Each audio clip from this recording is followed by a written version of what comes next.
order the Sparks City Council meeting of March 10th, 2014, with a roll call, please. Mayor Martini? Here. Council members Ratty? Here. Lawson? Here. Smith? Here. Kerrigan? Here. Schmidt? Here. City Attorney Adams? Here. Acting City Manager Driscoll? Here. We have a quorum. Thank you. Okay, next is invocation. If you'd all stand for Pastor Brad Dyerness from the Sparks Nazarene Church. Welcome, Pastor. Let's pray together. Our gracious Father, we thank you for a chance to gather together. And Lord, we recognize that the things that will be dealt with today have weight to them. And Father, I pray that you will give guidance and direction to our council as they consider them. Father, I pray that you'll guide folks as they share their thoughts and ideas. And Lord, we count it a blessing to not only be a part of this nation. We recognize that many other places are not at peace today. Whether it's the Ukraine or Venezuela, lots of places where things are dangerous. And Lord, we just thank you for our safety. But Lord, we recognize that Sparks itself still has hard things to deal with. Whether it's violence in schools or violence on our streets, Lord, we recognize that our police department is in danger every day. We pray for your wisdom and protection for them. And Father, as we begin the election process and people are signing up to run for council and all the pieces that are puzzled there, as we put into place a new city manager, Lord, we pray for your wisdom and your insight as they lead us and help us to accomplish what matters to this community. Give them wisdom and guidance in Jesus' name. Amen. Amen. Thank you, Pastor. To remain standing for the Pledge of Allegiance, Ms. Ratty, would you lead us? Please join me.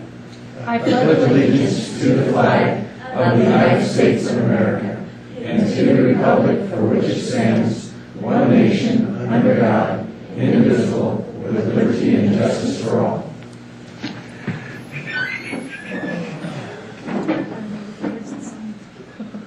Okay, quickly for the council, Cheryl Lighting, our assistant attorney, has requested a quick closed-door session after the council meeting. Won't take but a few minutes, is what I'm told. Okay, next is comments from the public. I have one speaking card from Ronald Ernest McGee. If you want to speak under public comment, please fill out one of these comment cards.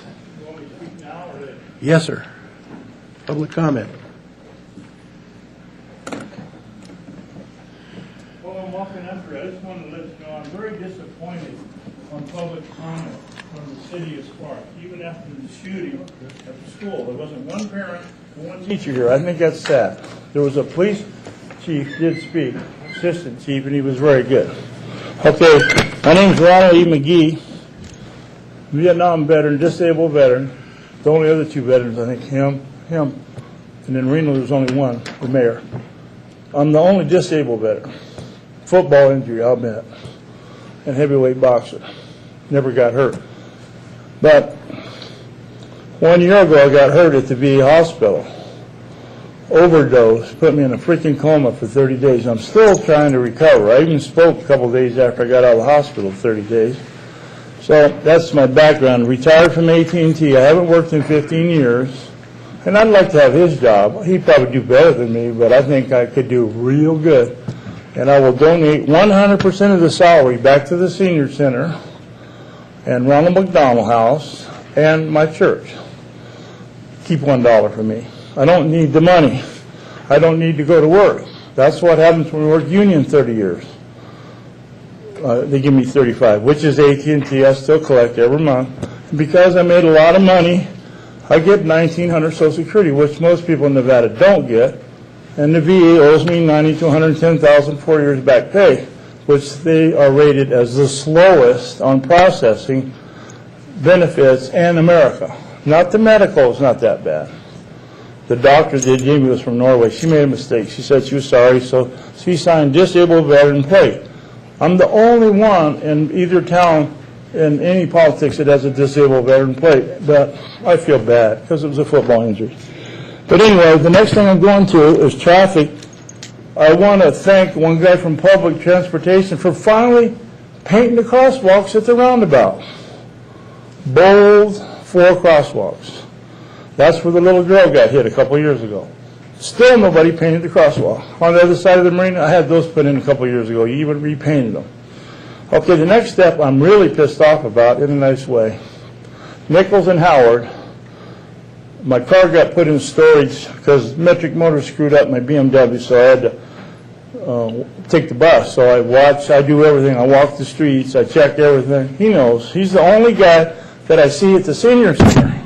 He shows up at Christmas, and they like it. But still, you haven't got the red painted yellow in front of the city center, the parking. How come we can't do that? It's all red. So they actually, the guy that drops off his wife for sewing, cooking, whatever, is dropping off in a legal park.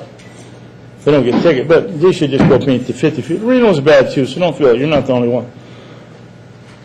I usually get a lot done in 3 minutes. The last thing, that intersection, I sat there and watched 1,050 cars. Did you know less than 50 cars drove through that intersection? Nichols and Howard. The little Filipino gal went through there twice, right? One bus driver from the city twice, right? And then, you know, the rest, they ran the stop sign. They didn't, most of them signaled. Thank you. Thanks, Ron. I think you can pay for the police in one day, write 500 tickets on that corner. Anyone else under public comment? Okay, moving on, next is approval of the agenda. Anybody want to take anything out of order? If not, looking for a motion. Ms. Ratty. Move to approve the agenda as presented. Do you have a second? Mr. Smith? Second. Moved by Councilwoman Ratty, seconded by Councilman Smith to approve the agenda as outlined by staff. Any further discussion? Seeing none, please vote.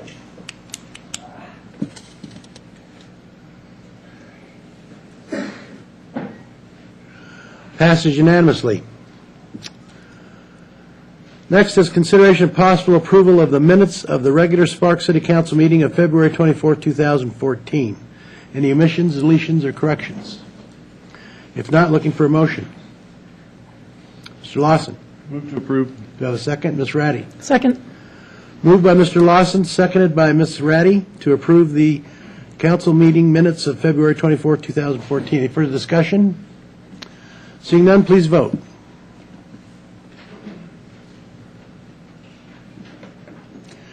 Passes unanimously. Next is announcements and presentations. First, we have One Kind Cookie Month. Ms. Ratty. I'd like to announce that this following proclamation is going to be presented to a program that was put together by Girl Scouts of the Sierra Nevada and ThinkKindness.org. I am employed by the Girl Scouts of the Sierra Nevada, but do not receive any benefit from this campaign, and I did want to disclose. She doesn't receive any benefit, but she pushes those cookies like you dream about. Okay, is there someone here that wants to accept this proclamation? Don't be bashful. Come on down, ladies. If you don't come down, we'll embarrass you more, so. Okay, just have a seat or stand there, and I'll read the proclamation, and then I will have you do a little presentation. Whereas 160,000 students in the USA stay at home each day from fear of being bullied. Whereas Girl Scouts of Sierra Nevada is the preeminent organization for girls, serving over 4,500 girls with assistance from 2,000 volunteers in 23 counties in northern Nevada.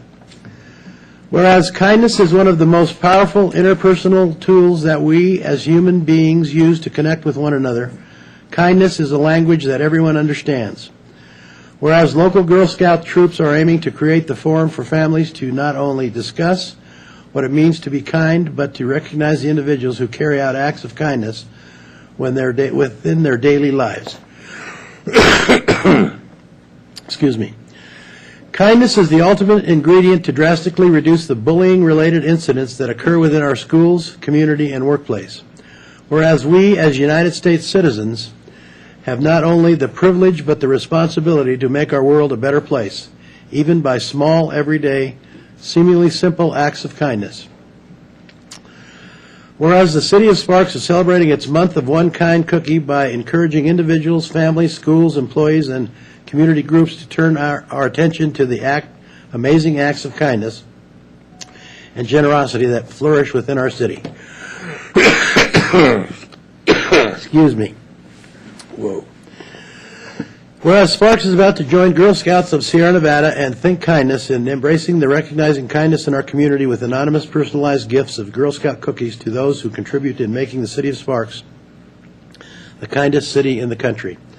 Now, therefore, I, Gino R. Martini, Mayor of the City of Sparks, Nevada, do hereby proclaim March 2014 as One Kind Cookie Month and encourage everyone to participate by gifting a box of Girl Scout cookies to those whom you feel embody the word kindness within their thoughts, actions, and words. With your support, we will be able to make our community a kinder, safer, and more peaceful community. Thank you.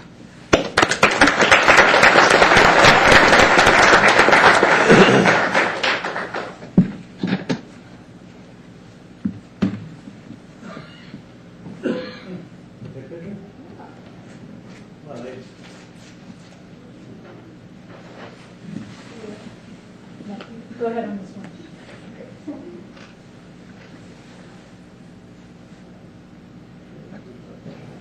But just introduce, all of you introduce yourselves and say if you would, please. Go ahead. Right back over there to the Microphone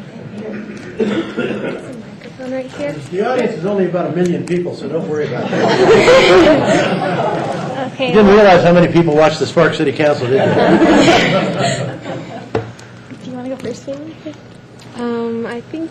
I'm going first. Okay. Go ahead. My name is Emily Rodriguez, and I just wanted to thank the mayor and the city council for declaring the month of March as One Kind Cookie Month, and to let you know that we've had over 900 cookie box pledges, and we're just super excited, and we're super glad that you guys let this go through. Thank you so much. Thank you. Go ahead. My name is Bailey Mee, and I just want to say thank you for being One Kind Cookies. And I want to say I hope you have a happy National Girl Scout Week. Did you know that on Wednesday, Girl Scouts' birthday? They're turning 102 years old. And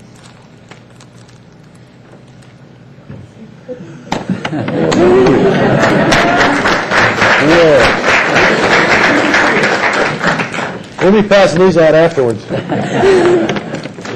why Cheryl wanted to have a meeting. Hello, my name is Marissa Flanders, and I would like to recognize Julia Ratty for being a great role model and for being a great CEO of the Girl Scouts.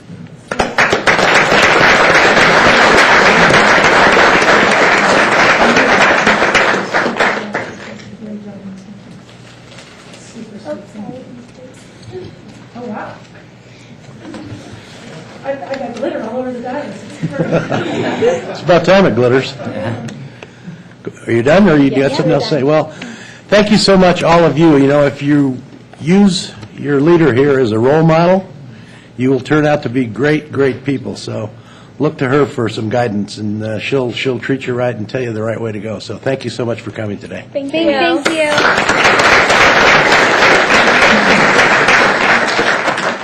May I make a Go ahead. comment? Well, I wanted to let you know that the One Kind Cookie campaign was produced here locally. We're the fourth smallest Girl Scout council in the nation, but it was picked up nationally by Girl Scouts GSUSA and got a great deal of buzz at the national level, which makes us the biggest little council in the nation. So thank you so much for your support, and I'm just so proud of this girl-led effort to take the cookie sale and all the attention that it generates and focus it on how are we solving the problems of bullying. We've got some really great examples of the leadership that we get from the young women in our community here with us today, and some fabulous volunteers sitting behind them. So thank you to all of you for all that you do. Thank you.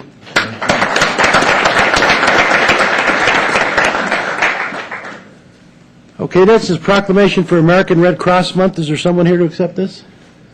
Come on down. Oh, there she is. Hi, Andrea. How are you? Good, how are you? Have a seat. Oh, they were going to come up. They left you. Is this something I said? So thank you, Mr. Mayor and members of the council, for letting us share One Kind Cookie Month and celebrating. I certainly have done my share of about 20 boxes that just appeared in my house. So I certainly appreciate everybody recognizing what the Red Cross does every day, 24/7, 365 days a week. We work really, really hard in all aspects, whether it be a home fire or whether it be certainly our participation in working regionally with some of the really typical situations with the Sparks shooting and other really tough situations that we've all incurred. So we, whether it be our service to armed forces and literally having an opportunity to have a military member say goodbye to a loved one, or sharing the good news that a military member, no matter where he or she is stationed around the world, is welcoming a new child into the world, we are there. So whether it be an immediate disaster or whether it be an emergency, right here with Northern Nevadans, we're here. So this is just a small representation of the folks who are dedicated as volunteers. 97% of our workforce is based on the good, kind work and dedication of volunteers. So we appreciate this opportunity. Thank you. Okay, I'll go ahead and read the proclamation. You stole my thunder. Oh, I'm sorry. Whereas March is American Red Cross Month, a special time to recognize and thank our everyday heroes, those who reach out to help their neighbors when they are in need. Whereas American Red Cross heroes are on the front lines every day. They volunteer their time, take life-saving courses, or provide financial donations to help those in need. Whereas we would like to remember our heroes here in Sparks, Nevada, who give to help people in need. They work tirelessly to help in times of disaster.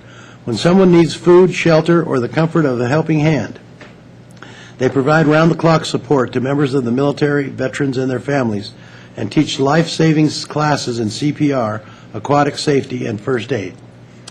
Whereas across the country and around the world, the American Red Cross responded to hurricanes, tornadoes, floods, and wildfires, the tragedy at the Boston Marathon, and the Typhoon Haiyan in the Philippines.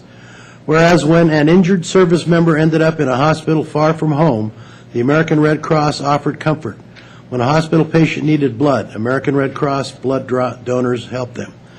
When a lifeguard jumped in to save a drowning child, or someone stepped up to help a heart attack victim, the American Red Cross was there. Whereas we dedicate the month of March to all those who support the American Red Cross mission to prevent and alleviate human suffering in the face of emergencies. Our community depends on the American Red Cross, which relies on donations of time, money, and blood to fulfill its humanitarian missions. Now, therefore, I, Gino R. Martini, Mayor of the City of Sparks, Nevada, do hereby proclaim March 2014 as American Red Cross Month. Thank you. So we are hoping that everyone does find their inner hero. We have many here today and many who aren't. On March 26th at the Atlantis, we're celebrating real heroes in our community, and certainly appreciate Councilwoman Ratty for being one of our team members on the selection committee. I hope you all can make lunch on the 26th, 11:30 at the Atlantis. But thank you very much.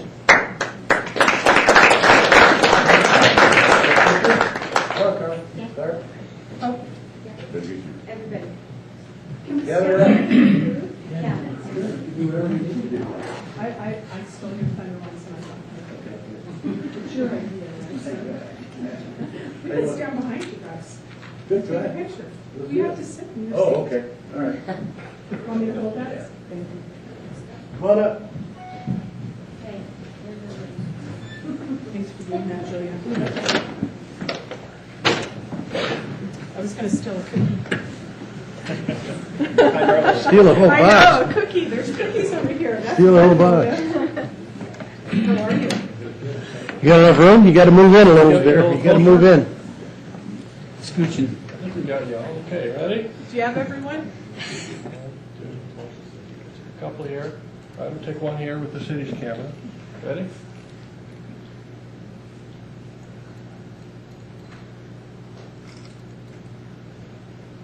Thank you. Thank you. Thanks. Thank you. Thanks, folks. Oh, Mr. Kerrigan. Good seeing you. Yep. Well, Mr. Schmidt. Go ahead. I was thrilled to be asked to be on the selection committee for the banquet that they're putting on. And the community nominates heroes. And I'm not going to spill the beans, but I got to tell you, there's some fabulous, fabulous heroes that are recognized.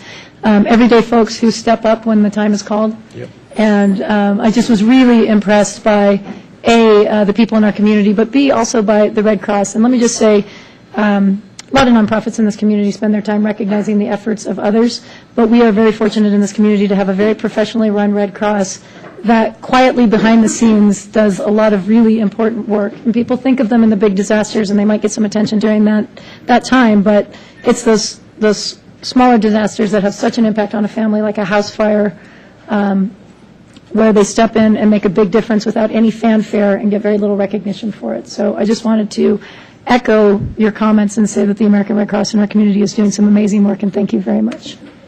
Thank you very much.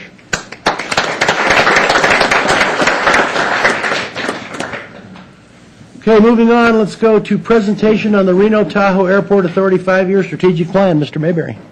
Ms. Mora. Good afternoon, Mr. Mayor, members of the council, acting manager Driscoll. I'm Adam Mayberry. I'm the community relations manager. I'm also one of your appointments to the airport, the Reno Tahoe Airport Authority. Also joined by Bill Eck, who's also one of the trustees on the airport authority, appointed by the city of Sparks. Marilee Moore, the president and CEO of the airport, has been with us for about 7 months now, and it's been a whirlwind. So we've taken a new direction, a new approach with the airport. She's going to share our strategic plan, our vision, and answer any questions that you may have. So, Marilee, thank you for coming. Thank you very much for letting me be here, and I appreciate this opportunity again. I was here in late August, and Mayor and council members, I really appreciate the opportunity to update you on where we are in the strategic plan. And Mr. Driscoll, congratulations on your new appointment, and I've got to thank Sean Carey for all of his partnership with the airport. Just quickly to kind of regroup on where we are in our strategic plan, the trustees, the board of the Reno Tahoe Airport Authority did adopt a strategic plan last June. I came in on July and started to implement it, but this strategic plan very much reflects our community. There was a lot of outreach done to various groups, user groups, committees, different people in the community to really make this a community plan.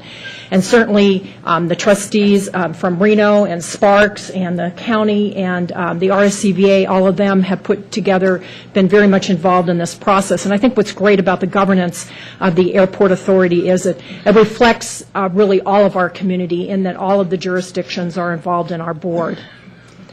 Our strategic priority, we have 5 of them, and the first one is maintain and increase air service. And we're doing quite a bit. This, although the trustees did not say this is the most important one, physically it's on the list as the first. So one of the most important things that we're doing right now is collaborating more with the community, really to increase our presence with the business community, to try to have the business community come forward and help us more with growing air service in the future. We're also all about maintaining the air service that we have, and again, optimizing all of our relationships in the community so that we can grow air service. This really shows the map of what the air service we currently do have, and what you see is really a big gap on the East Coast of where we do not serve. And so the cities and the areas that we really are focused on are increasing our air service opportunities in the East. I think it's important to talk about where we are, because what I'm calling this is really an honest conversation about our air service. If we compare 2013 back to 2005, we've lost airlines, and of course this is all about the consolidation of the airline industry, but we look at our number of destinations, those have been reduced, our number of departures and our daily seats have been tremendously reduced, over 30%. So this really equates to the fact that we had about a 30% drop in our passengers when we compare back to 2005. Calendar year 2013 was actually pretty good for us, only about 1.4% drop in passengers. But I think one of the most difficult things for our community is that our Southwest departures and seats and flights has diminished quite a bit since 2005, over 38% drop in departures and 35% drop in the number of seats. So really what I'm just going to quickly, I'll refer to this in just a moment, talk about the changing business model with Southwest Airlines. The one thought I do want to leave you with today is that when we compare ourselves to other communities of our size, we still have pretty good air service for a community of our size from a population perspective. But to talk about the network changes with Southwest Airlines, Southwest continues to cut the less profitable short-haul routes from its network. This is not only in Reno, but this is really across the country. So flights that are under 750 miles, we've seen them drop by 56% across the country. Southwest Airlines is focused on the return on investment of 15%, and while they can make money in Reno, they can take that aircraft somewhere else and make more money on it. Just an example of what the changes in our dynamic in the market is. Right now in 2012, our Oakland market is only 57% of the size as it was in 2008. And that's why you saw in June that Oakland service was removed from one of the destinations that Southwest was serving out of Reno. So again, you know, that's one of the things that we are talking to the community a lot, that we've lost about 6 different cities from Southwest Airlines. We still have 6 cities that Southwest does serve. And the good news is some of those markets that Southwest is pulled out of, Alaska Airlines is back billing that service both to Portland, Seattle, and San Jose. One of the most important things that we're doing is optimizing the general aviation operations and service is one of our priorities. And I think it's no secret that we really had a difficult customer relation with many of our general aviation pilots. So we're very focused on a customer service program with our GA pilots and our GA community. And one of the bright things that really is happening at Reno Tahoe International Airport is that we have a new facility that is opening in April, and that's Atlantic Aviation is opening a $7 million fixed-based operation at Reno. So again, we've really got a tenant relations and marketing program going with our GA tenants and pilots at Reno Tahoe International. And we'll have a website dedicated and a newsletter dedicated to GA. An important strategic priority for us is really cargo development.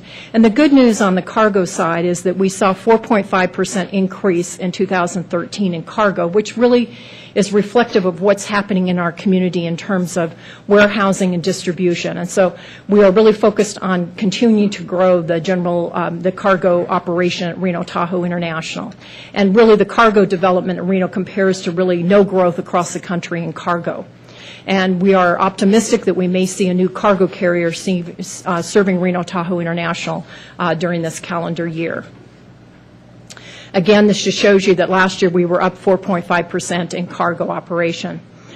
Right now, we're really focused on economic development at both our airports, both Reno Tahoe International and Reno Stead Airport, and we were putting out to requests for qualifications for development of land, and we just put out a package for development of land at Reno Stead Airport.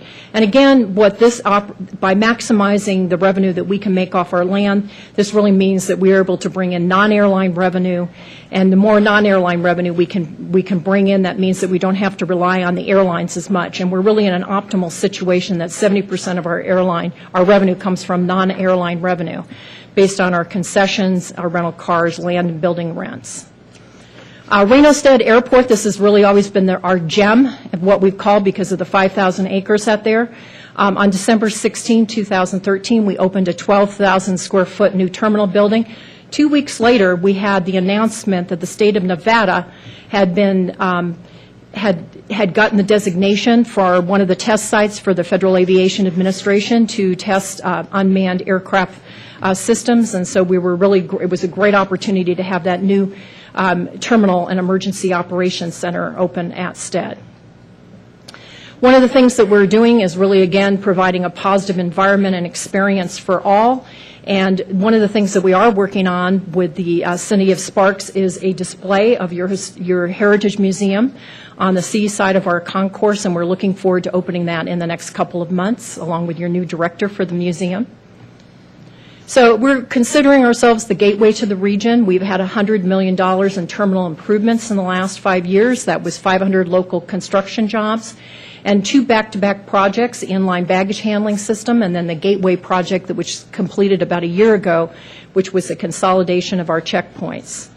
So again, our positive environment is we're doing a lot for social media, pushing out social media. We've had a Kindness Takes Flight program where we kind of similar to, I think, what the Girl Scouts are doing is really to have a kindness program in the terminal, handing out water, and on special occasions we had National Compliment Day in the airport. We also have used therapy dogs. So with that, I just again want to say we're really fortunate to be one of the 4 test sites for the unmanned aircraft systems within the state of Nevada, and it's a very great opportunity for us to be one of the 6 test sites for the UAS. And it's not just about testing the unmanned aircraft systems at STED, but it's really about bringing jobs to our community and bringing these companies here to test their product, and then hopefully they'll find out what a great location this is to develop their business. So what we're really about at the airport is creating jobs and trying to do that certainly at both of our airports. And with that, I know you have a very busy agenda today, and I'll be glad to answer any questions. Great. Marilee, thanks for coming. Questions? Mr. Lawson. Now, Marilee, can you tell us a little bit about what we can expect from the UAS and the testing, and where this progression you kind of feel like where it's going to go? Well, we're all working in this in partnership, and I think we're working kind of through where it's going forward. I'll just tell you a few more things I didn't mention in my presentation. The Program Management Office for the state of Nevada is Nevada Institute of Autonomous Systems. An announcement was just made this last week that NIAS will locate their first office at Reno-Stead Airport, and their person who will be responsible for Northern Nevada will also be located in that office. Lieutenant Colonel Warren Rapp, who will be retiring from the military, will be heading that up. So I think we are partnering, certainly the NIAS and the Governor's Office of Economic Development is really the forefront of this effort within the state. We're hopeful in the near term, in the next couple of months, to actually do testing at STED. It will be in a separate area from the 2 runways that are operated there. But I think, again, what the real effort that everybody is working hand in hand with GOED and EDON is really to bring these companies that started calling us right after the December 30th announcement, that are actually coming here for site inspections, that it's not just about testing at STED, it's about relocating their businesses here. So I hope I've answered your question. No, that's exciting news. I knew the answer to that, but I wanted you Thank to you explain very it on the much. record, because I think that's very exciting news for the technology part of our community and our economic development. Thank you. Mr. Kerrigan. Thank you. Have you guys talked about subsidizing a flight from like BWI or IAD or Atlanta out here nonstop so we can get to the East Coast? Well, we are. I'll just tell you kind of the new environment that we are operating in. We've always waived landing fees and rental rates for airlines coming in, but the new type of business that we have to do is exactly what you're saying, is a risk mitigation program. So for opportunities to New York and probably Washington, D.C., we're looking at collaboration from the tourism and business communities to help us offset the risk of a carrier bringing service to us. The numbers have to be there to support the air service, but now there's so much competition between communities and airports that we're knowing that there has to be a risk mitigation program. And one of the other things that we're really seeing is states are stepping into this game. Many of our surrounding states have a travel fund, so to speak, to help support new air service. We cannot, as the airport, do subsidies, but we can put together, we do marketing of flights, but we really need support for the community to, help us put together risk mitigation programs. So we're very much in that business now. Okay, good, because I've been pushing at the RCVA to do that, because I know you can't do it, but I mean, with the collaboration, we may be able to find some money to do that. And we're very much in partnership with the RSCVA through the Regional Marketing Committee, and they've been around for about a decade, and they are actually the entity that we work with on risk mitigation programs. Good, thank you for that question. Mr. Schmidt. Thank you, Mr. Mayor. Marilee, welcome. Glad Thank to have you. Glad to have you at the airport, too. It's good to have you back. Do you see this turning around? You see those numbers on up there, and 38% drop in 5 years. Do you see, what do you see of this actually leveling off, or where's the free fall stop on this? I'm very optimistic about air service now, particularly, we're working on some New York service, and we're working on service to Guadalajara, and I think that I'm very optimistic because we have so much support from the community. And as Councilmember Kerrigan mentioned, we have really partners with us that will bring some risk mitigation programs forward to the airlines when we get them, interested, and really the numbers are there for a particular market. So I have a lot of enthusiasm what we can do as a community going forward.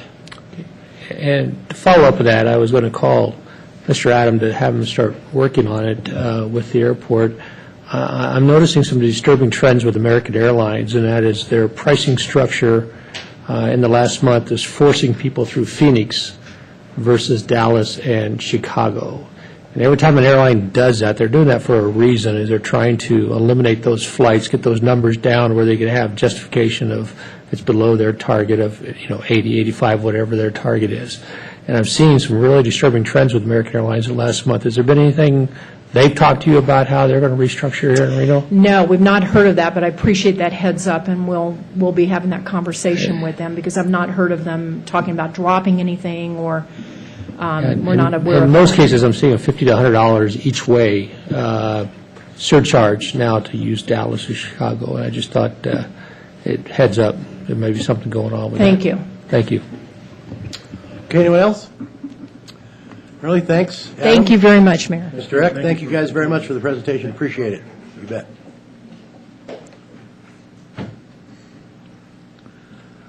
Okay, next is presentation on the biggest little city movement.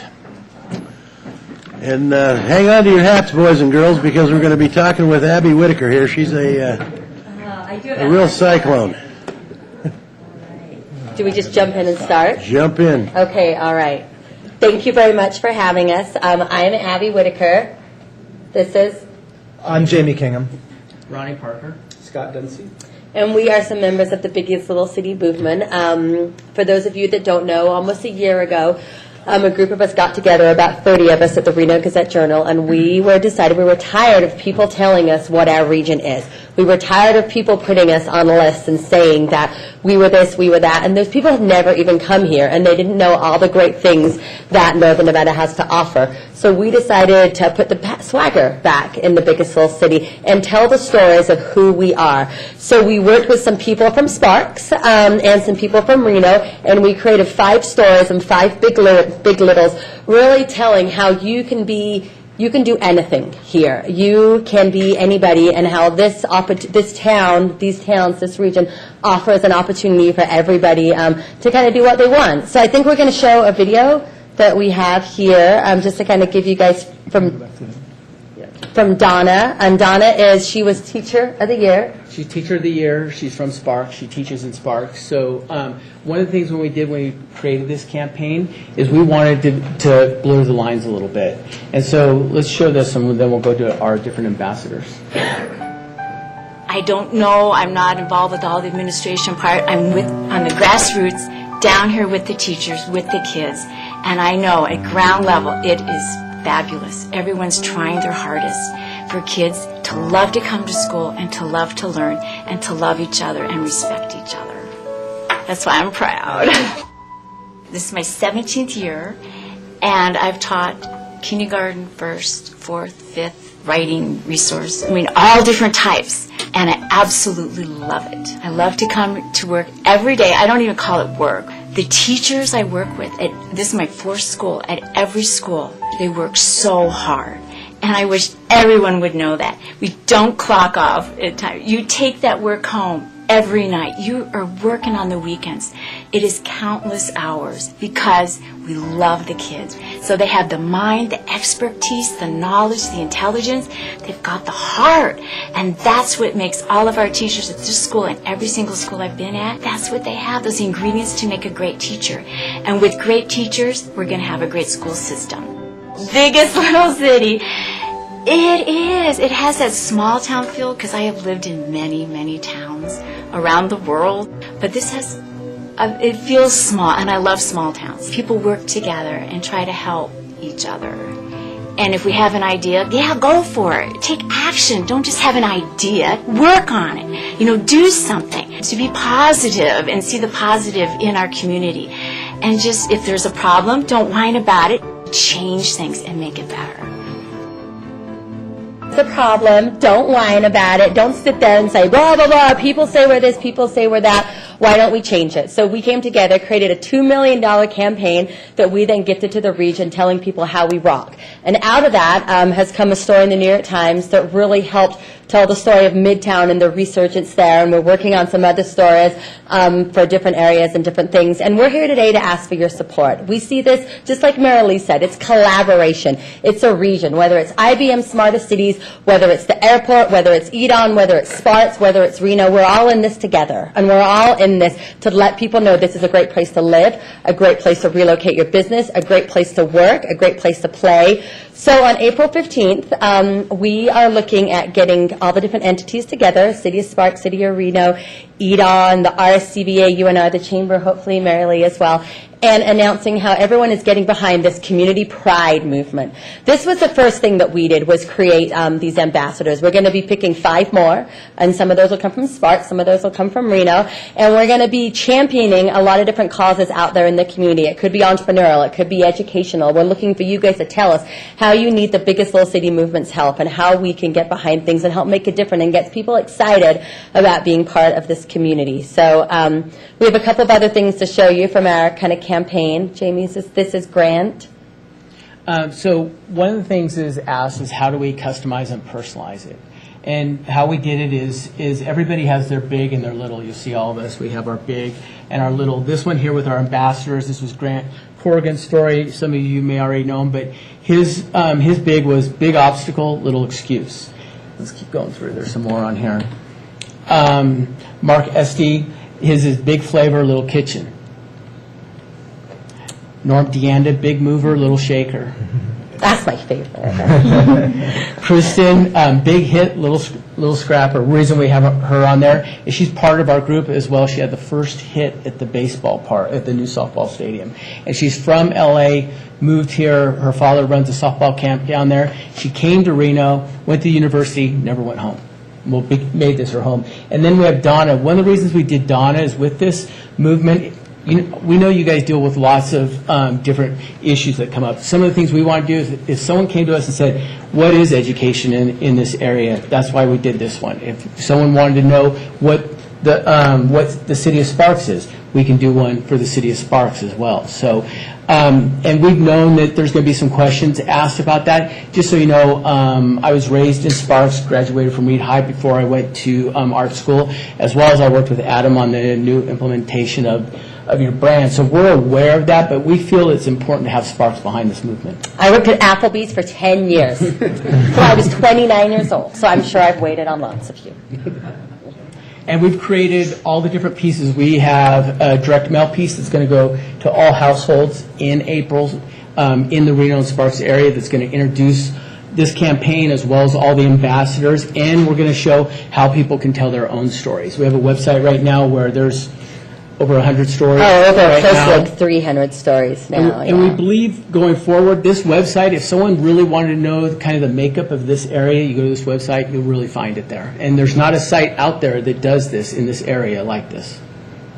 I think one of the reasons this was able, we feel like it's been pretty successful is because we did it on our own. We didn't do it with someone else's money. There wasn't, it was all just grassroots and viral. And then we've gotten a lot of support. Ed has been super supportive. And just, when you guys wore those big United Little Divided t-shirts, I hope you felt that. And I know that you guys feel that it is time. We're at a tipping point in Northern Nevada. We're at a tipping point where we're coming out of the recession and we're finally able to say, hell yeah. There's a lot of reasons you should come here, and there's a lot of reasons you should be part of this community. So we hope that you guys will stand with us on April 15th and some of the other organizations and be there and help tell your own stories on biggestlittlecity.org of why this is the biggest. I heard you say it earlier. Thank you. I hear you say it every week, so I appreciate it. Can you tell them details about what's happening? Yeah, do you guys want details of April 15th, or do you know? Should we give you details? Okay, I'm not sure the proper protocol there. So April 15th. It's never stopped. But it is kind of formal here, so I get a little nervous, So April 15th at the university at 10 a.m., we're going to have a press conference. Our goal is to have all of you there, all of the city council people from Reno, the heads of the university, some of the deans, heads of the chamber, Mike from EDON, and then the RSCVA has given their stamp of approval, and it's like, we'll be there too. Everybody's giving us our big little, so I know we've been working with you guys to get yours and everything. And then we're going to kind of announce that we are a community pride movement, and everybody is behind this community pride movement. and we're going to band together and we're going to address issues and we're going to move forward and collaborate in order to kind of put out some good messages about this community. One of the things we haven't touched on, usually this presentation takes about an hour for But us you to said go we right had through 10 it. minutes, so. It is why the biggest little city. And, the biggest little city, that tagline's been around for a long time, and we've been the land of taglines for the last 20 years. So we went back to that. And one of the things, a story we got was a group was surfing in Costa Rica. And when they got there, they were asking, where are you from? And the one guy goes, we're from Reno. And he said, oh, biggest little city. The biggest little city it's worldwide today. Yeah. That's why we didn't create a new tagline. We didn't go back and do anything. We just wanted to bring the swagger back to the biggest little city. It's been around for a very long time, and it's known worldwide. All right. Do you guys have any questions? Questions? Ron Schmidt? Thank you, Mr. Mayor. Great presentation. Thank you very much. How did you choose April 15th? Well, yes, we first chose April 1st, but I guess that is spring break. And April 15th is tax day. Yes, we realize that as well. But it seemed to be a day where we were able to get the heads of a lot of the different organizations to come together, and that worked well for most of them. Because, I've gone through a few April 15th in my life, and I could probably give you the script of what all the news stations are going to carry from 5 o'clock to the 11 o'clock news. And it's usually not a day that elected officials want to be standing on out there, why people are going to the post office to pay their income tax, and their bank accounts are a lot lighter on that day. So I just curious how you wanted to mix all that up into one thing. For everybody, honestly. And we've already spoken to the news stations. We have really strong relationships with the media, super strong relationships. And they're all on board to be there to cover us. And you know what, Councilman Schmidt, I think on April 15th, people are looking for some good news, right? So we're going to bring them the good news that this community is collaborating instead of just the bad news that you got to pay some extra tax. We'll tell them to feel good about writing that check. I will, because I'll write one of those too. Yeah, it's all good. All right. Ron Smith? Abby, I haven't met you before, but Ed has told me a lot about you, and so I'm going to give these guys a job. Keep her off the sugar. I don't need sugar. Her energy level is actually low today. Yeah, I am a little tired because Pretty of the high. time change, right? It's good to see that energy, honestly. it really Thank is. you. I appreciate that. Ms. Ratty? Big results, little taxes. I love it. You should be What? more. Big results, little taxes. I love it. I mean, I'm just saying Northern Nevada can say that and get. We can say that. I think we'll stand all strong on agree that that's something we can say. So maybe we should. That could be a funny play on words for April. You just gave us an idea. Thank you. Thank you. Mr. Lawson? Well, Abby, as always, you're just a ray of sunshine and bundle of energy. I love it. Thank you. And I'm still looking for mine that says big events, little city. He is looking for that. Highlighting the events that go on in Sparks, like the rib cook-off. Yeah. I'd love to see that as part of your And I think that's something we're working with Adam to work all that in and put some collateral on the stage that really kind of shows what that is. And thank you from the beginning for, I know you were like the first one. You have it right. It's about the region. It's not about any one entity. It's about all of us. As the rising tide raises all boats. And Thank you. thanks for recognizing that. Thanks for being so supportive. Mr. Kerrigan, and I assume Mr. Kerrigan's the reason why you're so bubbly and... He was my teacher when I was in college. I don't know if you guys know that. He got me my first job at the News and Review writing a column about bars and bands, so you could blame him for my wine habit. No, I'm just kidding. Yeah, Fallon, we share Fallon in common. Yeah, no, I was just going to say on a personal note, Abby was one of my first students, and I knew then when I first met her that she was going to go places, and I'm very proud of her because in the recession she started her own company that started off with a couple people. And how many people do you have working for you now? I think between Ronnie and I, there's 18 now. 18 people. Yeah, thank you. So way to go. Thanks for all that copy editing Yeah, when I was in college. not a problem. Yeah, it helps. I'm looking for a job after November. So, keep me in mind. Well. Well, great, folks. Thank you. I really appreciate it, and we'll be supporting you. And Abby, keep up the good work and keep going higher and higher and higher. We appreciate it. We'll see you guys on tax day. Thank you so much. Exactly. All right. Bye. Thank you.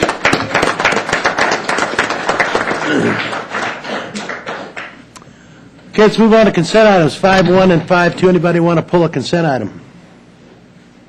If not, looking for a motion? Mr. Smith. Move to approve consent items 5.1, 5.2. Do we have a second? Mr. Schmidt? Second. Moved by Councilman Smith, seconded by Councilman Schmidt to approve consent items 5.1 and 5.2. Any further discussion? Seeing none, please vote. Passes unanimously.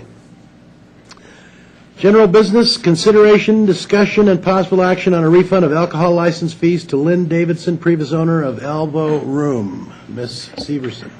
Good afternoon, Chris Severson, Employee and Customer Relations Manager. You have before you a letter from Lynn Davidson requesting a refund of her license fees, and you have the dates before you. Basically, the license fee was paid, the business was then sold, and she is requesting a refund. I'm not sure if she's here. Municipal code does say that if the business ceases operation or the business or the license is revoked, there is no refund. But this is the proper form to be reviewed. Questions, Mr. Lawson? Is this something we've done before in the past? Refunded a partial or an entire liquor fee? I think we have. I don't know the answer. Lisa? Have we done it? I think we probably have. Not since I've done it. Not since I've had it. And I read her letter, and frankly, I'm okay with refunding her the unused portion of it. Would that, Chet? I'm not sure what we need Want me to to do. make a motion? I'll make it a motion. Go ahead. So I'm going to make a motion that we refund her the unused portion. So I believe she's in business for 2 months, That's correct. 2.5 months or something. Prorate that over a year and refund her the difference. We certainly can do that. One concern is that we will have a flood now of requests of like businesses that go out of operation. Just And, you know, the thing that tipped it for me is she paid her business licenses on time for all those years she was in business and paid all her taxes on time. I think we should reward our companies that do that. And that'll be definitely a part of any decision in the future is how well you've paid your bills and your sewer fees and everything else. we can bring that forward. Chet? Thank you. I think it would be more appropriate if you were going to set up a standard for refunds, to incorporate that in your code. Otherwise, I think you would be looked at as being arbitrary and capricious, and all the other bad things that flow along with these types of situations. No, it's certainly up to the city council to do that, and you're free to do that. But if you're going to look at these things on an ad hoc basis and then come up with different standards, you're probably looking at some legal difficulties down the road. Mr. Smith? But I noticed she paid her license in July, closed business in August, but didn't notify the city till November. That's correct. So I was going to, after his motion, say that if we do refund anything, to me, it wouldn't be after we were notified, but I don't agree with refunding the money. We also received the closing receipt that showed 0 receipts for the 2 months. So I'm not sure if they were not open or if there were no receipts, but that would not be typical. Okay. I just wanted to make that comment. Anyone else? Mr. Schmidt? Say that again. You show no business for the 2 months at all? When a business closes, we send them a form which they report their closing receipts on for the time period that they were open, and the form that we received back showed 0 receipts for those 2 months. So either they were not open for business, didn't sell anything, or did not report sales. Do we know for a fact if they were open or closed those 2 We months? do not know.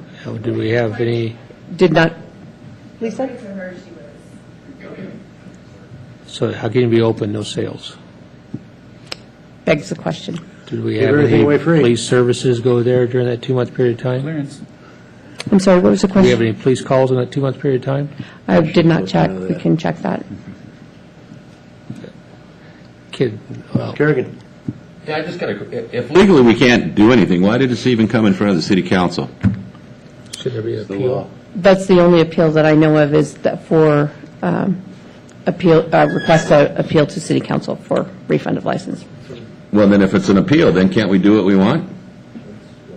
I'm not saying you can't do that, sir. I'm just saying that okay. if Councilman Lawson, I thought, had an excellent idea, but as far as some guidelines and which you can consider when you do grant a refund.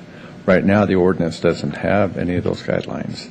And if you want to go down this path and look at potential appeals in the future, you're certainly free to craft an ordinance that would put some of those elements in our law that you could consider. And to answer your other question, this is an appeal. The municipal code does say that there will be no refund. Nevertheless, I think the constitutional provisions of due process and those right to be heard are certainly apparent here, and you can certainly hear this. Okay, thanks. Mr. Schmidt? Just want to just double-check timelines here. The letter she wrote to the city council is January 27th. She says she wrote to staff on August 18th. Do we have any correspondence back in August or not? I don't believe we have correspondence. I believe that she called us, but we didn't have correspondence. Just letting us know that she was closing the business.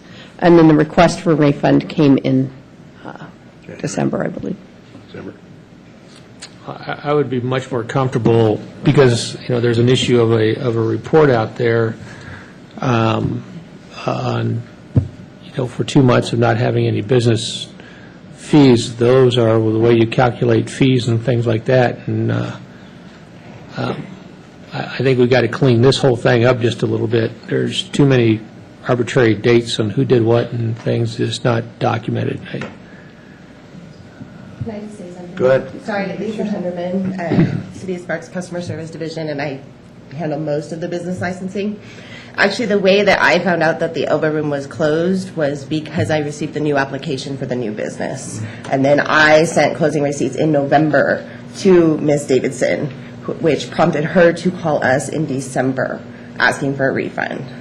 And then it wasn't until after that I had to send them to her twice before she finally filled out the closing receipts with her closing date, but didn't report any gross receipts.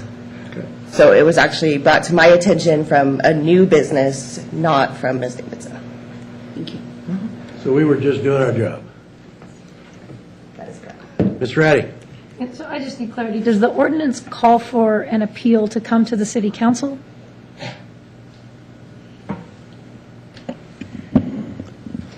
No, it doesn't, but that doesn't necessarily mean that she cannot invoke her Right, her but it right does, to an appeal. so I just want to make sure there's clarity. So it doesn't call for that specifically, she has to talk to council, so you're bringing it to council? Yes. Okay, thank you. Mr. Lawson? Oh, I'm out. Mr. Kerrigan? Did, in her letter, she said there is a new owner. Did they pay $1,000 for their license too? They pay, when they come in. Exactly, I just want to know. When they come in new, yeah, they pay. Okay, so she in fact is correct. We collected twice on the one business. Yes, sir. Okay.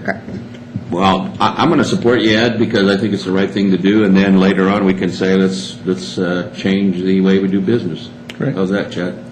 That'd be great. I'll put in a provision for an appeal, and for good cause shown, the applicant may receive a refund. It's up to the city council to determine whether or not good cause I can live with exists. that. Thanks. Okay. Mr. Smith? You got people before you now, Ed. Hold on. This question is... Whoops, wait a minute. We got people before you. Oh, Mr. Smith? It looks like her alcohol license expired, and then a month later she renewed it? That's correct. Okay. There's a 30-day grace period. Well, and I know that's common. That's why I mean, there's a lot of... That's okay. the difference between the June and the July date. All right, thank you. Mr. Lawson? So when the new business comes in, do they pay a full $1,000 or they pay a prorated amount? The new business, when they come in, it is prorated based on the month from the day that they begin business. So that makes me want to stand by what I said to begin with. So I'll make a motion that we refund the unused portion of the, what's her name? Ms. Davidson's liquor license fee. Is there a second? Second. Moved by Councilman Lawson, seconded by Councilman Kerrigan. Questions? Ms. Ratty? I would be okay with that if we had finish the process of whether or not she really had receipts for the first 2 months of the year. Because if she's reporting zero, but she was really open, we are probably missing some money that she should have paid on that business license based on the income generated during those months. So if the if Mr. Watson making the motion would amend his motion to say that we'd approve that refund after the receipts for the fiscal year are reconciled, then I would support that motion. Well, and maybe I should clarify my motion is, if she didn't notify us until actually November, then that is what I'm considered being used from July through November. So the city will be whole with $1,000 regardless. So something is better than nothing. So my point is, the city won't be whole, because on the business license side of thing, she would have paid a percentage of the income as part of her business license fee, correct? That is correct, but with closing receipts, and the reason that we went ahead and closed the license based on that is because in her previous years of reporting, she did under $50,000 in gross receipts for alcohol, and so she wouldn't have basically owed anything for closing receipts on that alcohol. She would have just hit the base level. Okay, then I take that back. Mr. Kerrigan? I don't remember what I was going to say now. I don't remember either. I can't remember. Well, we got a motion on the floor. Mr. Lawson? Just say from, my business, when you try and collect from a business that's out of business, it does not happen. So we get our payment up front before we do anything for them if we know they're going out of business. So I'll stand with the motion that, based on the date you were notified. Any further questions? There's a motion on the floor. Please vote.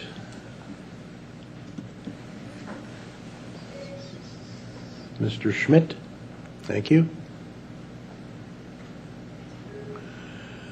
Passes 4-1. Mr. Smith, no. Okay. Thank you. Thank you. May I ask one clarifying question? Sure, certainly.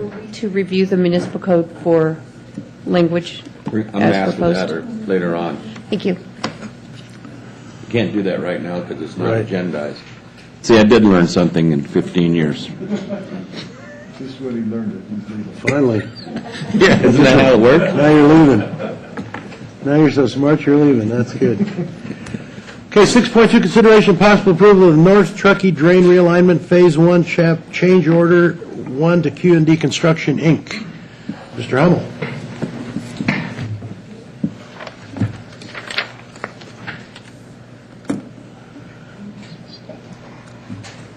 Yes, good afternoon, Mr. Mayor, members of council. For the record, Andy Hummel, Utility Manager for the City of Sparks. Yeah, thanks, John.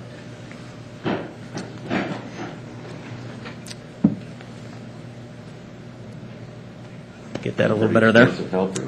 Yeah.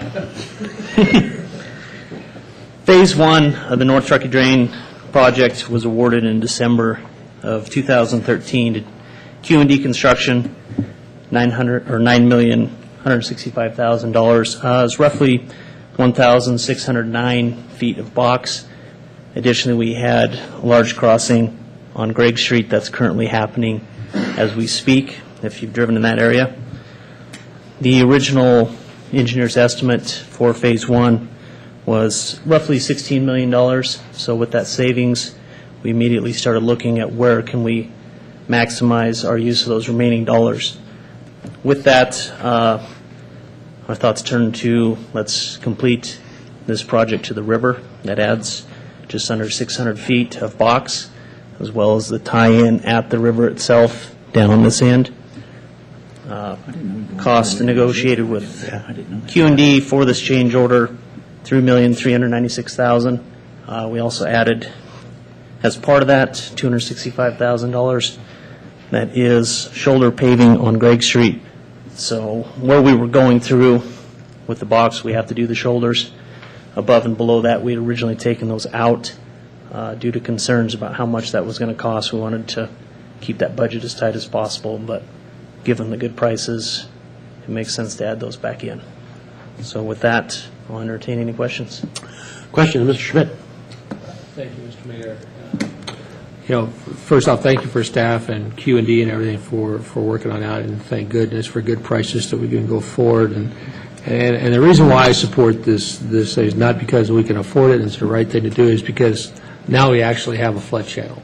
Before we had something in the middle that if it flooded, it sat there. It did nothing. The water went nowhere, just accumulated, and would be we had the beginning and end of a ditch that went nowhere. And so now we at least have something that drains on off to the river, and so there's a purpose for it. If we do have a flood, it can be useful for something instead of just a big hole in the ground. So I think that, I wish we had done it the other way around and did this part first and then go to the others, but I support it. Thank you to everybody for it. Mr. Lawson. So how much money do we have left then out of our 16 million? If we approve this today? Yeah, with the 16 million, with the CIP that you were shown last week, we're carrying approximately 6 million forward to next year. We'll have 2.6 million left carrying forward. Is probably the easiest way to explain that. We originally had about 12 million in the budget, and then we were gaining 4.75 million from the flood project. Just looking upstream. Yes, He's doing a great job for a great price. Yep. Okay, thank you. Questions, Mr. Schmidt? I guess I'll just follow up with that question then. We, based upon current pricing and everything else like that, do we have an idea how much Phase 3 would cost? At a bare minimum, I've estimated we need at least 13 million. Just, is this something we can get to work on to see? I don't know if the flood folks or anything else like that, where else can we come up with some money to do it, to get, we've been a long time in this process, and, we're buying every day off for the next flood. So I would encourage you to continue. If UNT is willing to hold their prices, and we see what we can find to get the rest of it done before they finish the job up. Thank you. Mr. Lawson. Is there anything preventing us from getting a bid to see how much further they can go? I mean, if we chunk off a part of Phase 3, that might not be a bad thing. We have one small... they're going to have all the equipment's Yes. going to be sitting there. Yeah, the one thing we do have there that would prevent us from doing that is the very next upstream property we do not have easements from yet. Which property is that? That is the Krug property. Okay. Yeah, we are actively working with them. Is that one getting ready to happen, or we still haven't come to an agreement, or where are we stand? Agreement hasn't been reached yet. Okay. Mr. Kogan. No, I was just going to say, keep working on it, because I agree. And one of the things I want to point out is that we're not bonding for this. We're paying cash, right? Yep. Yes. Okay. Yeah, there you go. And so there's no interest, we're paying cash, and we're getting something done for flood control. Yep. So I just want to pat everybody on the back on the council. Any further questions? Looking for a motion. Mr. Schmidt. Thank you, Mr. Mayor. I move to approve change order 1 to C-1394 with construction of the North Truckee Drain Realignment Phase 1 project, an amount of $3,396,029.25. Do I have a second, Mr. Smith? Second. Moved by Councilman Schmidt, seconded by Councilman Smith to approve agenda item 6.2 for the North Truckee Drain Realignment. Any further discussion? Seeing none, please vote.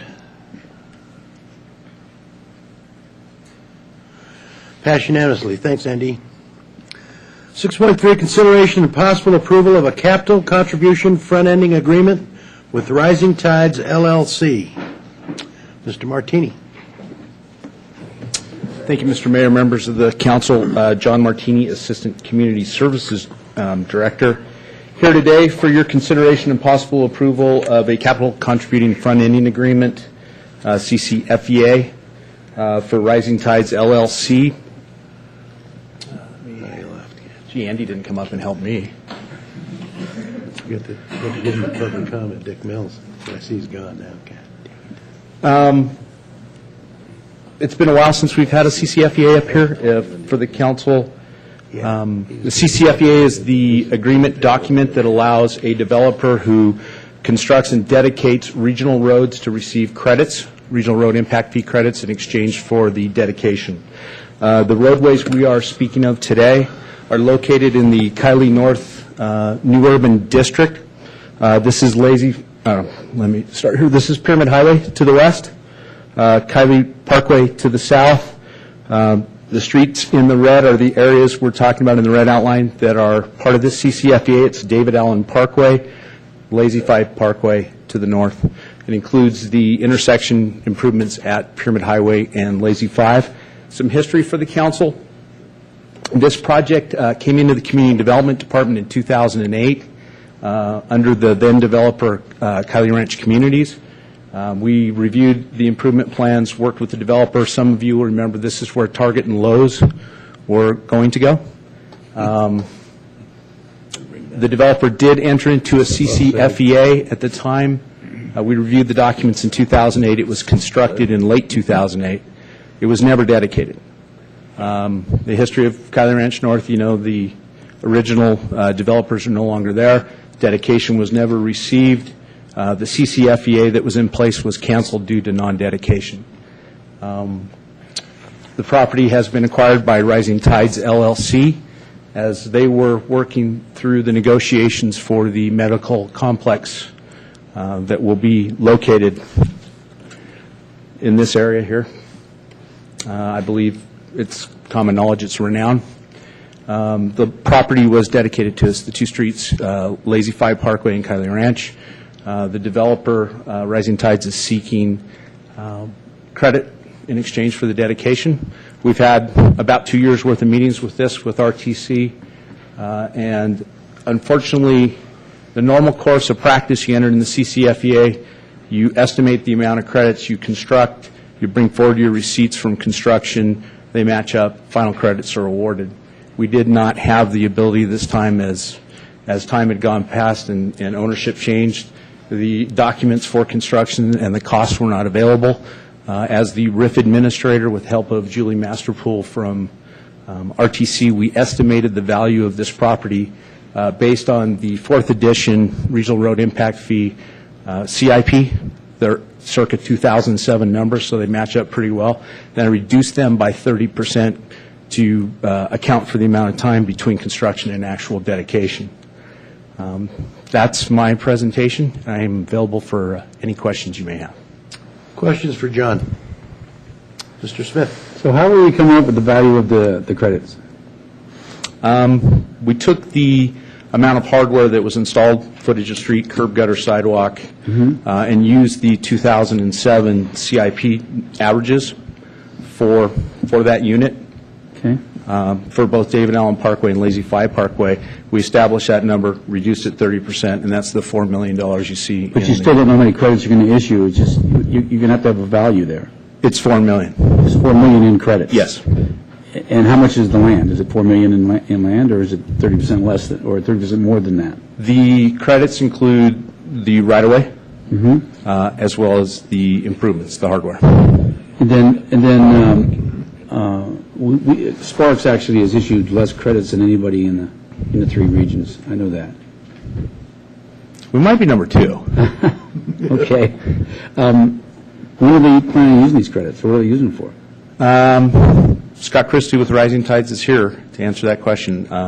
I am certain they will use it as they assemble and put together the deals for their development for the remainder of the Kylie Ranch North. And Kylie Ranch already holds some credits, I believe. I do not believe they hold credits at Kylie North. I thought they held some credits for the extension of Lazy Five.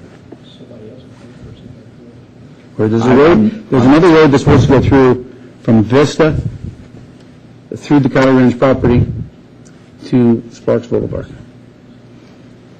That would be, yeah, that's Lazy Five Parkway. You can see right now. There's supposed to be another road, isn't there? Well, this road will continue to Pioneer Meadows. Okay. To Wingfield Hills Parkway. You have something you want to say, Julie? Julie, come on up. I'm just, you know how I am with credits. It's crazy.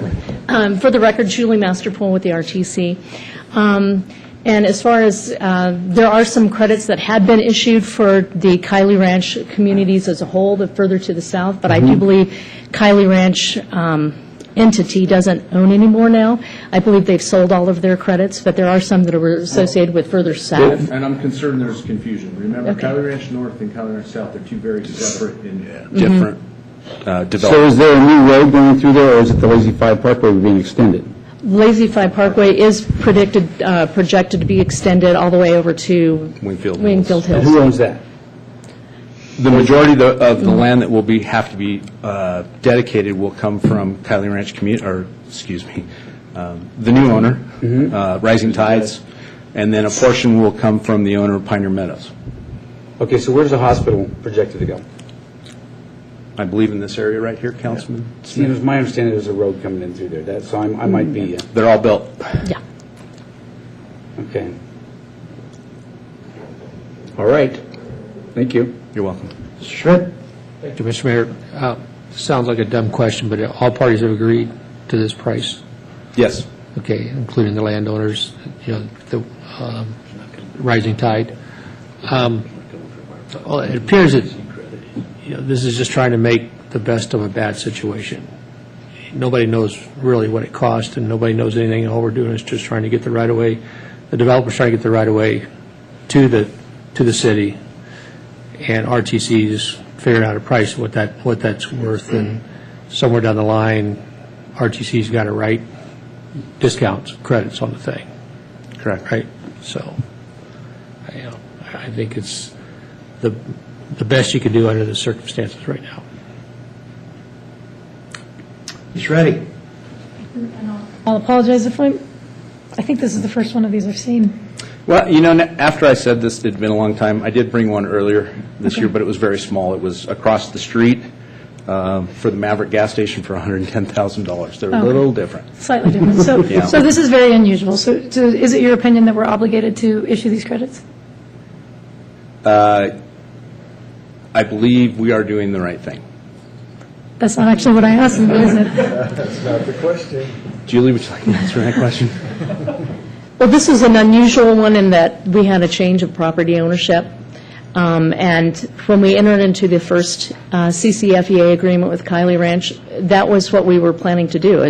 That was the process. Is they built the road that was on the capital improvement plan, and in return, they got impact fee credits. Just in this case, property owner changed prior to them actually dedicating the right-of-way. So with Rising Tides, I do believe that is the intent. They built something that was, or they have dedicated something that was on the regional road capital improvement plan. And this is the mechanism we have in order to kind of repay them for that construction of something that RTC or the community would have built at some time in the future.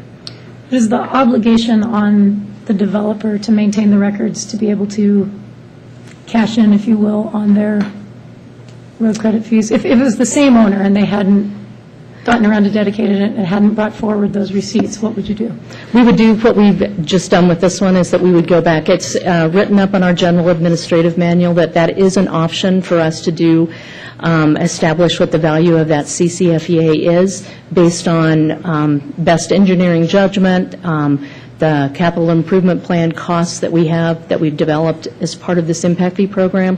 So it is an option that we can issue credits based on this assumption. We have done it in one other case down in the South Benefit District, something That's going to be similar. my next question. Have we done this anywhere else? Yes. And then my final question is, so I think what you said is that you took the 2007 value. Yes. Is that correct? Mm-hmm. With everything that's changed so much in the economy, is that not pretty favorable to the petitioner? Yeah. I was comfortable using them. The road was constructed in 2008. The 2007 numbers are actually our latest numbers. Because you minus 30%. And then, we reduced it for the amount of time between construction and dedication to, make up for With the idea the that life the road cycle we've degraded lost. during that time? Yes. Okay. All right. Thank you. Mr. Kerrigan. No, I was just going to bring up the fact that this is the first time I think we've seen a big one like this, but the deal is that somebody built that road, there's credits. It was a good deal for Rising Tides because they bought the property for $10 million and got $4 million in credits along with it. So that's what happens when you make a deal. We did take dedication. No, I'm just saying, yeah, I mean, that they did, Kylie did build a road, and they do have fees that should be paid back to them. So if you pick up the land and the road, then there you go, good deal. Mr. Smith? This conversation's been going on for years now, but I know that there's talk trying to reduce the value of the credits to the holders of the credits. How's this going to affect that? Well, we're not trying necessarily in the new update for the impact fee program. We're in the process of doing that. We're getting very close every month. The new, every couple of years, we are supposed to be relooking at the value of our capital improvement plan, which then translates to what the value of those credits are. But that changes, we know that. And that changes every couple of years when our plan changes. These credits will be issued, and then those credits can be used to pay the impact fee regardless of what the dollar value is. When they pay their impact fee with credits, is based on our vehicle miles traveled, our VMTs, and that doesn't change as significantly as the dollar value of the VMTs have changed over the years. Well, and when the VMTs, the original ones, when we started this new program, they were issued at a higher rate, and on the CIP were a lot of roads that are not there anymore. Not that they were built, they were just pulled because they would probably never be built, like Bering Boulevard was never going to be widened, stuff like that, so that affects the price, and that's what I'm getting at. If we're going to reduce the price on these, well, you know what's going to happen. The blowback we're going to get. And all I'm saying is, if you're going to issue $4 million worth of VMTs, and then we bring out the GAM, and they're not worth that anymore. Is that possible? That is possible. Okay. That is possible. The change in the dollar per VMT. Mr. Kerrigan? I was just going to bring up the fact that the credits are just like the Bitcoin. You've been following that a lot. You know what I mean? Really, if you talk, it is. So. If I can make one more statement along the lines of what we've been talking about with the Regional Road Impact Fee Program, with the amount of developable land left in Kylie Ranch North, they will absorb these $4 million worth of credits rather quickly. That's important. It is. These aren't excess credits, as you've heard the term. Okay. Mr. Schmidt? Ask Mr. Kerrigan what his financial advisor is advising, RTC credits or Bitcoins for the investment. I was thinking Bitcoin until the other day. I think I'll take Bitcoins too, but if there's no other discussion, I'll be more than happy to make a motion. Go ahead. I move to approve the capital contribution front-end agreement with Rising Tide LLC as outlined by staff. Do I have a second? Second. We have a motion by Mr. Schmidt, seconded by Mr. Kerrigan to approve 6.3, the capital contribution front-ending agreement with Rising Tides. Any further discussion? Seeing none, please vote.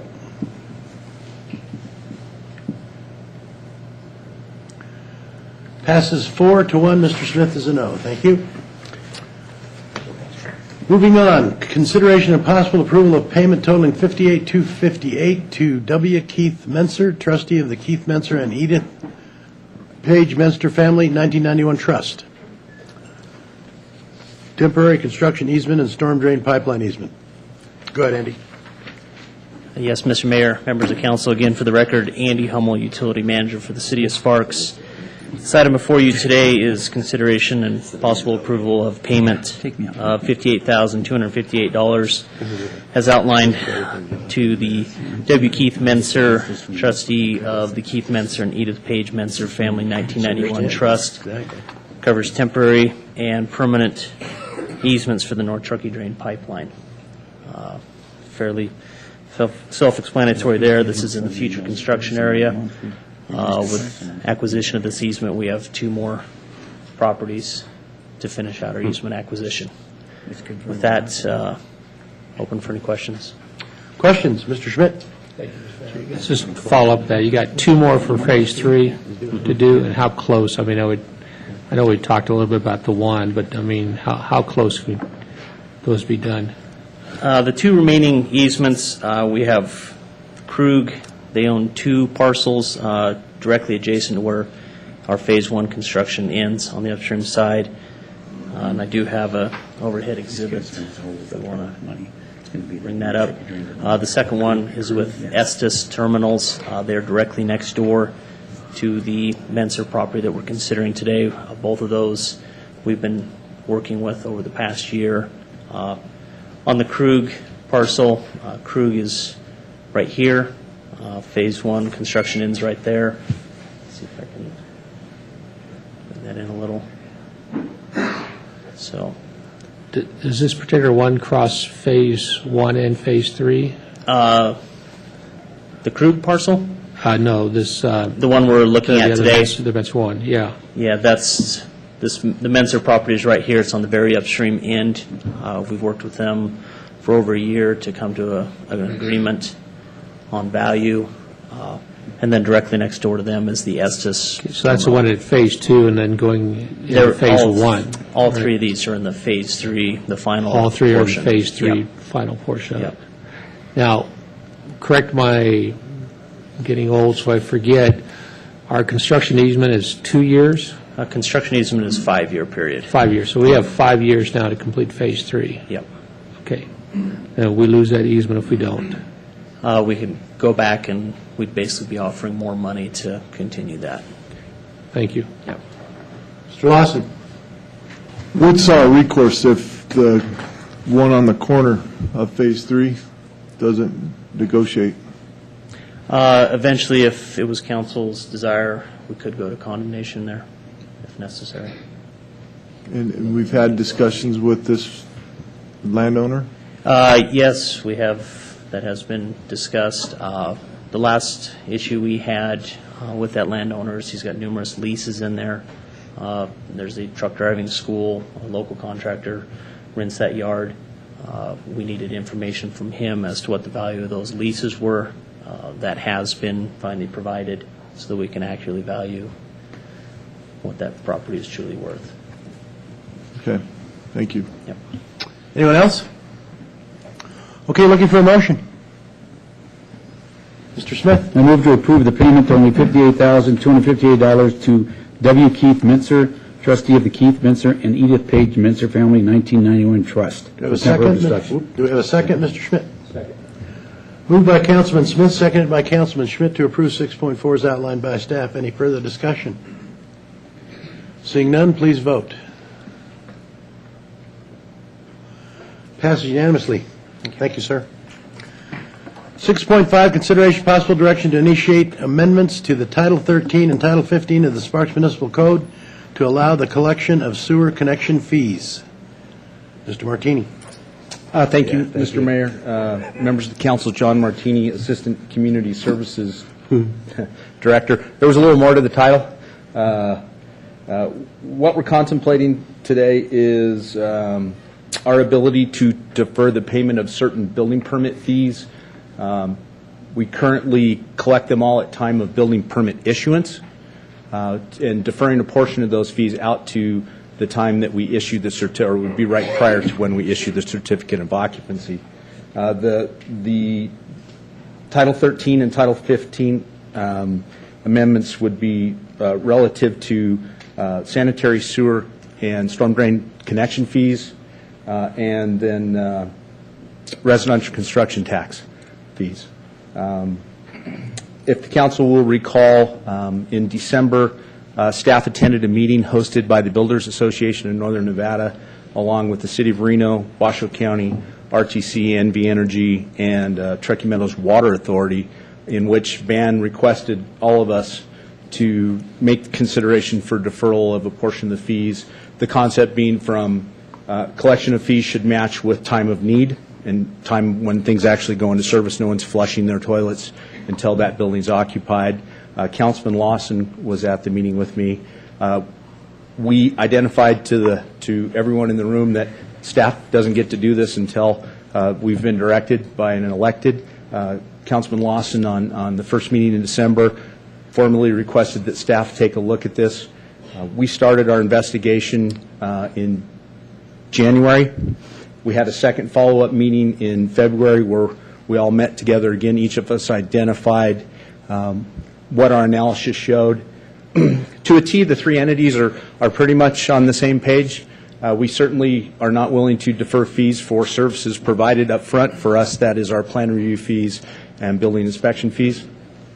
However, the deferral of residential construction tax, sewer connection fees, at the meetings also is RTC. Julie was my colleague who was down before us on my last item was there. Regional road impact fees could be deferred, as well as our impact fee service Area 1 fees could certainly be deferred to time of certificate of occupancy. In the analysis we did, there are some issues that have come up or are very long in the tooth. Building permit software system is not capable of doing this deferral. I asked Mark Miranda and Teresa Parkhurst, the building counter, to see if they could find a workaround. They did. In essence, if a building permit applicant chooses to defer the payment of these 4 fees, the building permit will be issued, the fees will be put back into the building permit, and the permit will be locked, such that we can't issue a certificate of occupancy until the fees have been paid. Probably the biggest concern among staff is, when we get down to C of O, and if we're refusing to issue a C of O because payments have not been received, we're going to be a bad guy. And as part of an amendment to these titles, if the council agrees it should be done, I'm contemplating putting in those that no temporary certificates of occupancy or C of O will be issued until all fees are paid as code, so that our building official has some teeth behind a decision he'll have to make. In researching this issue, the only policy level decisions I could find in code for the council to address to enable this to happen are amendments to Title 13 and 15, which are residential construction tax and sewer connection fees.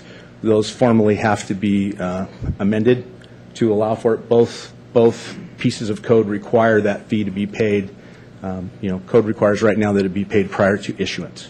So we'll have to amend those 2 codes to allow it to prior to issuance or prior to the certificate of occupancy. We'll leave the flexibility in for both. Here in the crowd today, I see our friends from BAN, Mike and Jess and John, and I think Craig Knutson's hiding over here. They're available if you have questions. RTC, you saw Julie earlier. She's here. That concludes my presentation.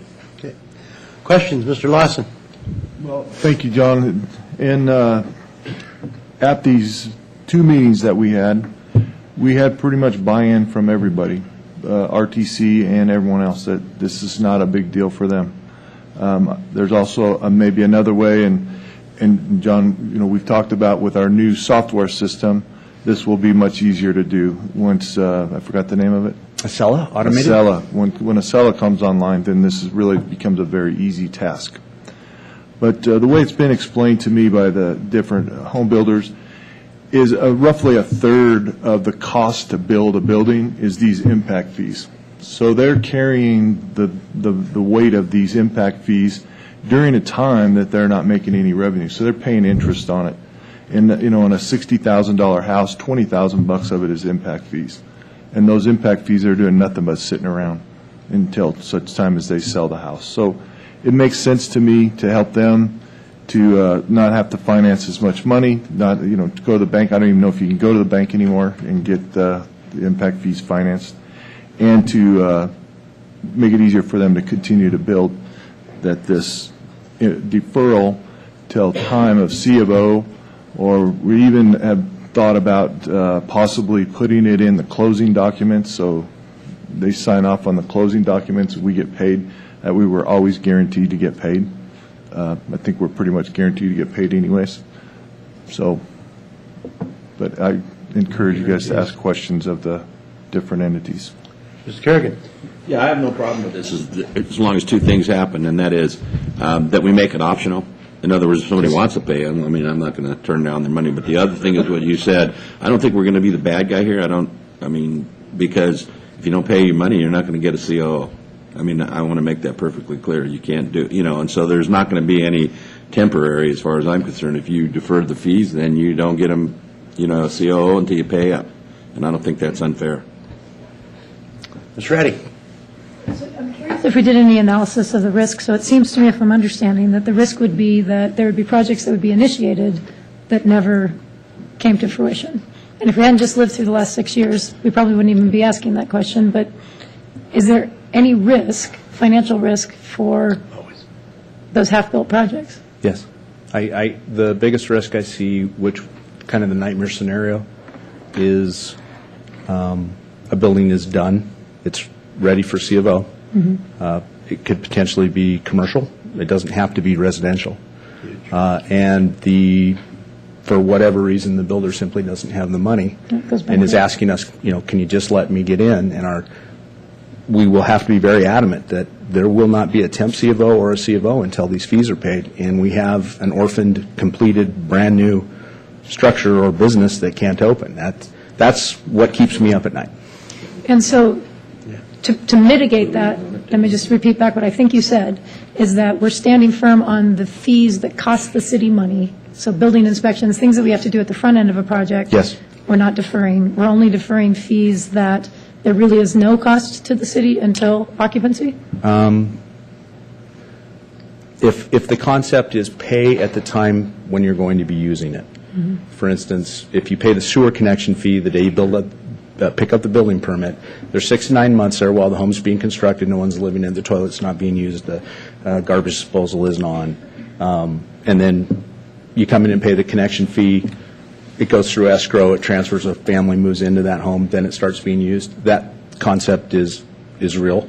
As far as risk goes, if the building isn't occupied and the toilet's not being used, yes, we're out a sewer connection fee, but it's not being used. So I can go back and forth on risk. I think this is very manageable. I can see some tough moments coming, and when we talk about customer service, we talk about being community friendly, building friendly. Let's get things moving forward. I would hate to see one of these happen right out of the chute and just put a black eye on the whole concept. Well,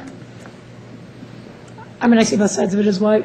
Yes, the toilet's not being flushed, but all the sewer infrastructure is in place, and all those folks around who've occupied that are paying their fees, and that how much they pay is based on how many payers are in the pile. So if you had a big development go in that for whatever reason went bankrupt halfway through, and all of our assumptions on sewer rate fees are based on that development coming to fruition, and you're not getting that rate, then both the connection fee and then, of course, the sewer fee that gets paid after that, that makes me a little bit nervous. I understand. But we just survived 6 years of all kinds of I was going to say, that was sounding vaguely familiar. Yeah, but we just survived all of that. So I'm willing to support it, but I do think I would like to see it.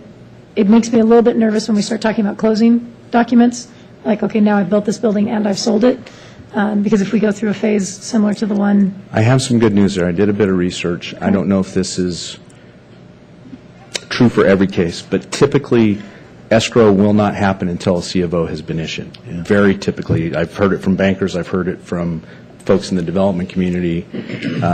It brought some ease to me that C of O starts to get real important, because money and property can't transfer without it. Yeah, I just don't want our fortunes to be completely tied to whether or not that building sells once it gets built. Because if you've got a developer who comes in who makes some bad decisions, puts a product on the market that is not viable, not desirable, once they have certificate of occupancy, we should get paid, is my feeling. Well, and I'm saying I'm contemplating putting in code that you will not You get won't the get C it. of O Yeah, until and you pay. I am Yes. supporting that 100%. Thank you. Laundry. I do support this too somewhat. It's a little, I guess, against my nature being a banker for a long time. I hate to see the city getting into the banking business, and this is kind of that transaction. But to my way of thinking, the builders that we have today are all pretty reputable. I think we've flushed out the ones that are not going to pay at the end, and the ones we have now are good, solid people, and I'm putting my faith in them. I hope I'm not making a mistake, but I don't think so.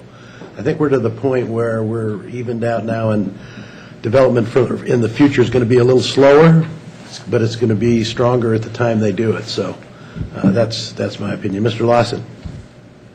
And that's kind of where I'm thinking of, this is a privilege type arrangement in my mind. And, if we have a bad actor, then they just won't be eligible. And that's what I think we need to get in the code too. If you are a bad actor, then you can't take advantage of this program. And there will be ones that there's always a bad actor. There always is. We're going to have one. But this is to help the guys that have weathered the storm, have stuck with us. And we're glad to have them still here in business. Mr. Schmidt. Thank you, Mr. Mayor. You know, like I told you when you talked to me, I have no problem with this, but I see myriads of issues, especially with I know this is designed to help the small contractor. I think that's actually who it's going to hurt is the small contractor because of cash flow issues and having to get to that escrow close because they ran over budget on the project and the last $15,000 is going to be the fees and stuff and they just can't get it. But that's going to be something they have to deal with.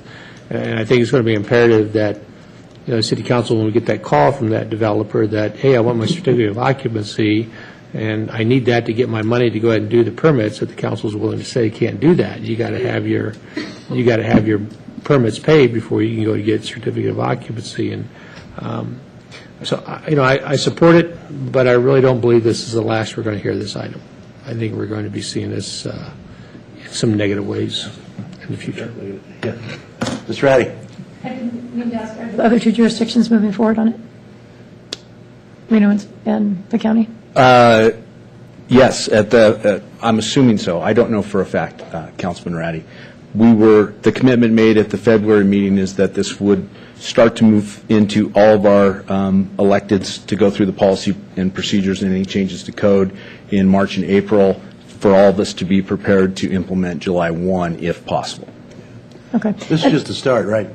Well, if you'll notice, I'm asking for permission to play with the code, so it's a first reading, it's a second reading in front of this body. So there's time yet before anything happens. Yes. Well, and just then a follow-up comment. I mean, I appreciate the sentiment that we're going to use this for the good players and not use it for the bad actors, but I don't think that that's possible. I think that puts us in the category of being arbitrary and capricious again, and you're going to write a code that applies to every player that comes in. So just like in 2004, 2005, when opportunity was here and people came in from all over the nation to build here, we're going to have to apply this rule whether they're our neighbor or whether they're somebody from someplace else that wants to build in our community. So I think we need to go into it knowing that this is the rules that everybody gets to play by, regardless of whether they're a good actor or a bad actor, unless you can tell me you can write the code differently. Well, you could always have somebody come in and apply for a deferment, and then if the staff didn't approve it, they could come in here, and then you could weed out the bad actors that way. But that's not the intent, is it? The intent is just to write it into the code? Councilwoman Ratty, I agree with you. I think anything we codify has to be very transparent and clear. Yeah. I think I don't think it's staff's responsibility to decide who's a good guy and who's a bad guy. And as much as I hate to say this, if that's the route we can contemplate in the code, similar to your discussion earlier, putting a mechanism for appeal to a body, to this body, somewhere. Entities change, names change, people stay the same. Right. So most of this council will not be here when this starts to take off. Yeah. So, and I would my last thing is I would encourage that it's as close to the same, exactly the same in Reno and Washoe County if we can work with the other jurisdictions, because I'm tired of having to go back and try to make everything line up. We are working very hard to make this consistent. It can't be exactly the same, but extraordinarily similar. Sewer connection fees, well, maybe not. Bad example. It's going to be close. It's going to be as close as we can make it so that four of these, because I think the consistency is something else that this group is We're looking working for hard from to us. be consistent. Thank you. Yeah, this applies to everybody but bad actors. Yeah. The bad actor exception. Mr. Schmidt. Thank you, Mr. Mayor. Listening to Ms. Ratty, I've got a couple other questions that I can. And just, what we're proposing to do is that up until the day that they ask for a final, we don't charge fees for it. We defer everything until the day they ask for the final, then they have to pay their fees and ask for their final certificate of occupancy, right? Correct. Even if that time is 2 years. A spec project, somebody wants to build, whether it's a single-family home, commercial building, whatever, $200,000, $2 million, he could sit there for 2 to 3 years. until that property is ready to be either occupied or changed hands and not paid. What happens in a situation of a let's say, shopping center? $20 million shopping center, and the corner unit's ready to go. Are you going to ask for the whole thing to be paid then? Or Luckily, the way we have done commercial permits is, even though it may be, let's take the Legends as an example, maybe multi-unit, each unit is its own building permit. So we may do a shell permit, and there's one I hadn't thought of. Because you got vacant units in a shopping center 10 years now. Yes, and, actually, at that time, they would have to pay,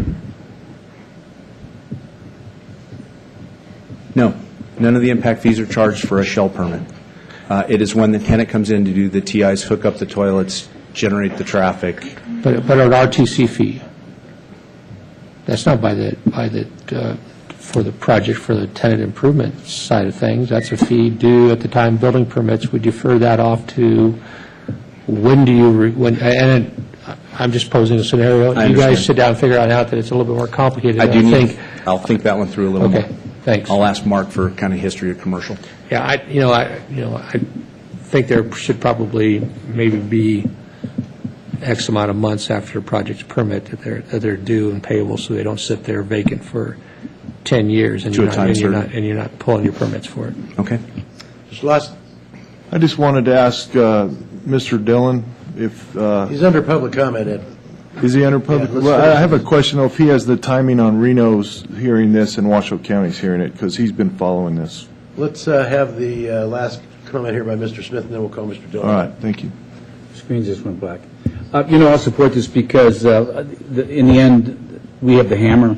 They're not going to get a C of O if they don't pay their bills, and you have to be consistent on that. Thank you. Okay. Mr. Dillon, public comment. Anyone else want to make anything under public comment?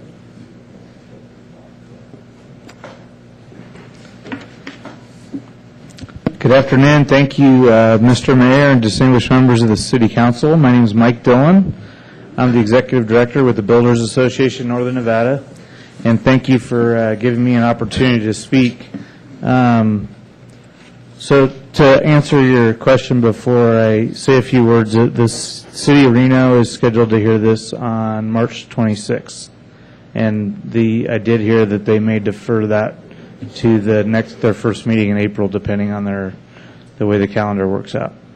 The county, we have not got a confirmation date, but as has been discussed, there has been what's most amazing about this whole process, and the staff, not only here and I got to thank Councilman Lawson for his leadership, but we've had both elected and staff leadership from all jurisdictions at all these meetings, and they've been outstanding on trying to find a way to make this work, because we recognize some of the challenges that they might face, especially with the current systems, software that you're working under and those kind of things. But I think this has been a huge step in the right direction to see this multi-jurisdictional way of addressing this issue. And it really has been amazing to have everybody in the room on the same page. And as been stated, I believe we have the same support from all the other entities and quasi-governmental agencies that would be affected by this proposal. Thanks, Mike. Any questions for Mike? Thank you for coming, sir. We appreciate it. And, we're not afraid to step out in front of the rest. I know. Thank you for taking the lead. We might as well be the leaders, right? Appreciate it. Thank you. You bet, Mike. Any other questions? Mr. Lawson.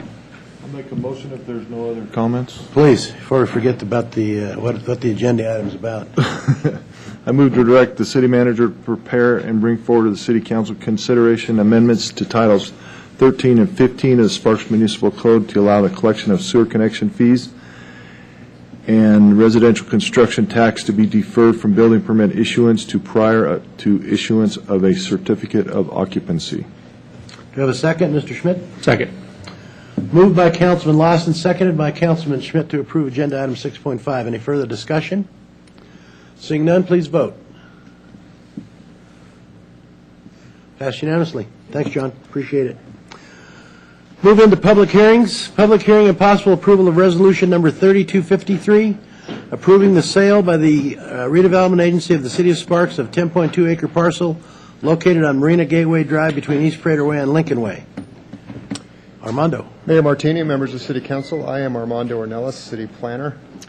This agenda item asks the City Council to adopt a resolution approving the redevelopment agency's sale of the 10.2-acre parcel that the agency owns located on Marina Gateway Drive. There is a companion item on the redevelopment agency agenda to consider the actual purchase and sale agreement. Just some background, as you may recall, the redevelopment agency formally solicited offers by issuing a request for offers last October. In November, LandCap submitted the sole response and offer, and on December 9th of 2013, that offer was presented to the agency board, and the agency board directed staff to negotiate a sale and purchase agreement with LandCap. And LandCap is represented here today by Mr. David Dahl. The agreement calls for a sales price of $2,250,000, which is the appraised value of the property, for the agency to carry a loan in the amount of $1,750,000 at an interest rate of 4% for 3 years.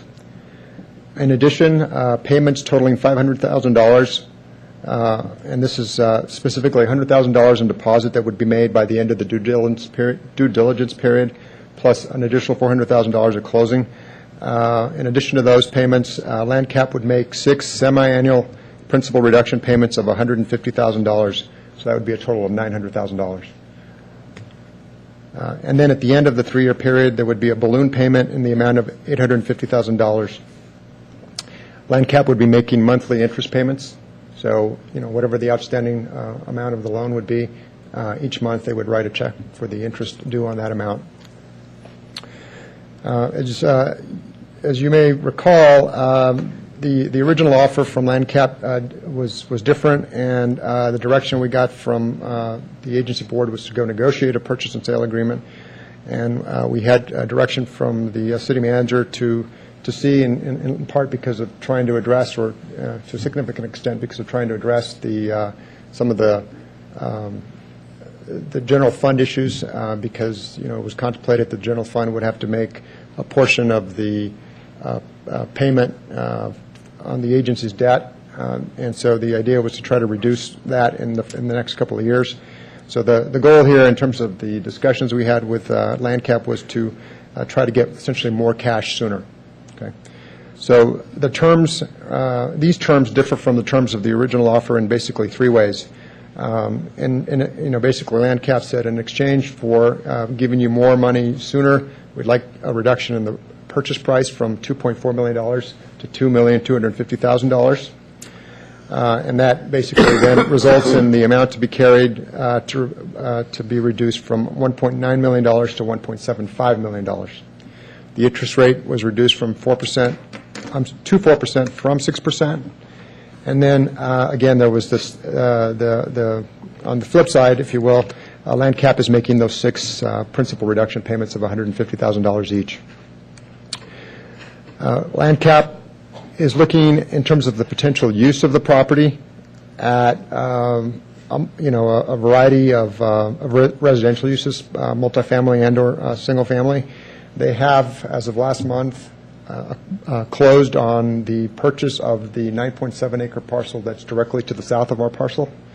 They are also have brought in a site plan review application for the former Marina Villas property, which is the property that the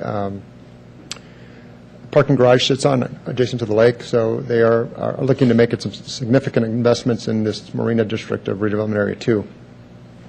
So again, this is being brought to you because under NRS 279-633, when the redevelopment agency is going to sell property, the legislative body has to approve of the sale of property.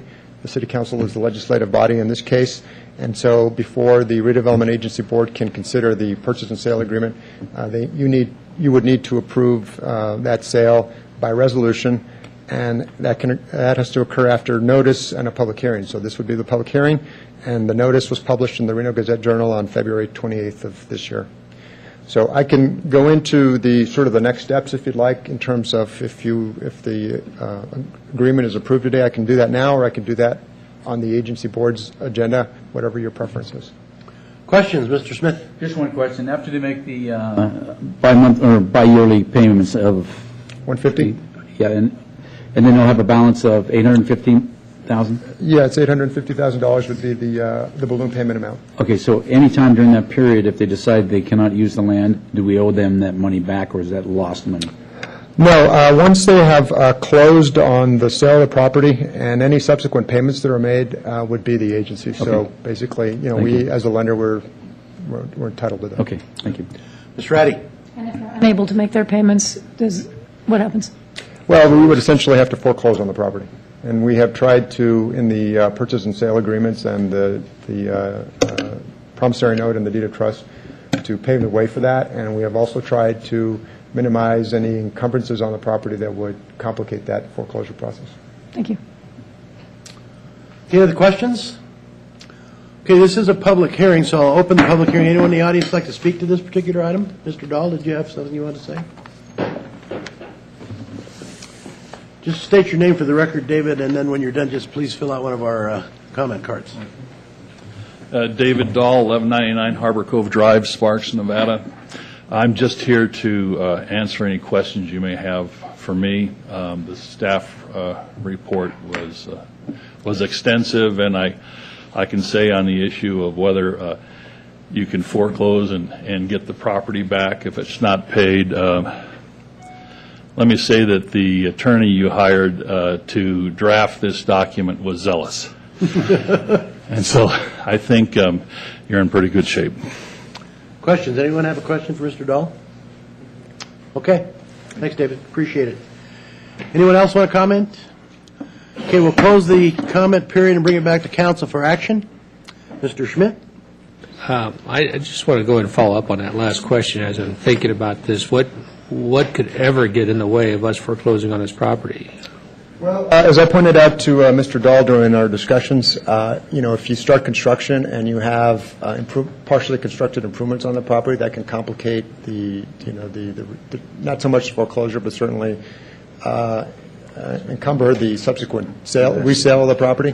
So one of the things that the documents call for is that if any construction is to begin on all or any portion of the site, that they would have to either subdivide and obtain a release for that portion, or pay the note in full due at that time before they could begin the construction on the project. But at no time at all we ever give up our first lien rights. That's correct. I mean, nothing comes in front of us ever.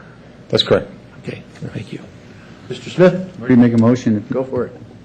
Okay, I move to adopt resolution number 3253, approving the redevelopment agency's sale of their 10.2-acre property to Landcap Sparks LLC. Do you have a second, Mr. Lawson? Second.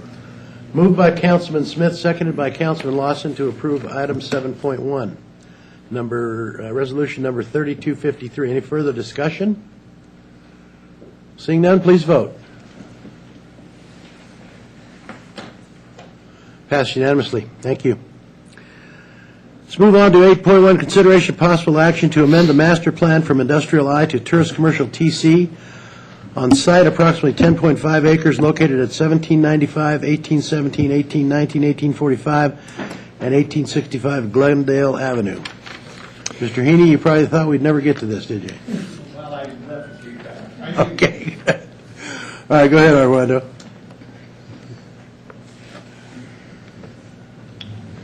Mayor Martini, members of the City Council, I'm Armando Ornelas, City Planner, and I'm filling in for Karen Melby today, so you have the second string planner here today. This item is essentially the first of two items on your agenda today that have to do with the Baldini Sports Casino property. Armando, are you going to discuss both of them at the same time, or? I would suggest we just take them one after the other. Whatever's best. This first item asks the council to certify a land use master plan change for 10.5 acres at the southwest corner of South Rock Boulevard and Glendale Avenue occupied by Baldini Sports Casino. And the master plan change would be from industrial to tourist commercial. So this amendment is for a total of 6 parcels, including the parcel on which the casino sits and the 5 other parcels. So north is up. Here's South Rock Boulevard. This is Glendale here, and Freeport here. So at this corner and on this largest of the parcels sits the casino proper, and then these other 5 parcels are primarily used for parking lots. There is a storage building over here on the west side of the site. And right now, again, they have a master plan designation of industrial, and the request was to change it to tourist commercial. And the Planning Commission has approved this master plan amendment, and so the City Council's role is to consider certifying that master plan amendment change. The unrestricted gaming use goes back to 1974 at this location. The building was vacant for 7 years, but then Baldini's opened at this location in 1988. So again, basically, the intent here is to make the land use designation on the master plan consistent with the long-term use of the site. The neighborhood meeting for the master plan amendment was held on November 25th, 2013. And I think I was not in attendance, but Angela Fuse was there or ran the meeting, and so she could tell you if there was any comment. My understanding was that there was not. Then on December 5th, again, the Planning Commission approved the master plan amendment, and then this went to the Truckee Meadows Regional Planning Agency, and specifically to the Regional Planning Commission for a conformance review, and that occurred on January 22nd of 2014. And it was found in conformance. So that concludes my presentation, and I'll answer any questions. Questions for Armando? Any questions? Mr. Schmidt? Why would we not do this? You know, the only consideration, is that it's essentially it's a bit of tourist commercial in what is otherwise an area zone industrial. But again, given the long-term use of the property. For this purpose, what we're looking to do is bring it into consistent. Tourist commercial has a higher land value than industrial, does it not? Arguably. Okay. Yeah. Okay, Angela, do you have anything you want to say?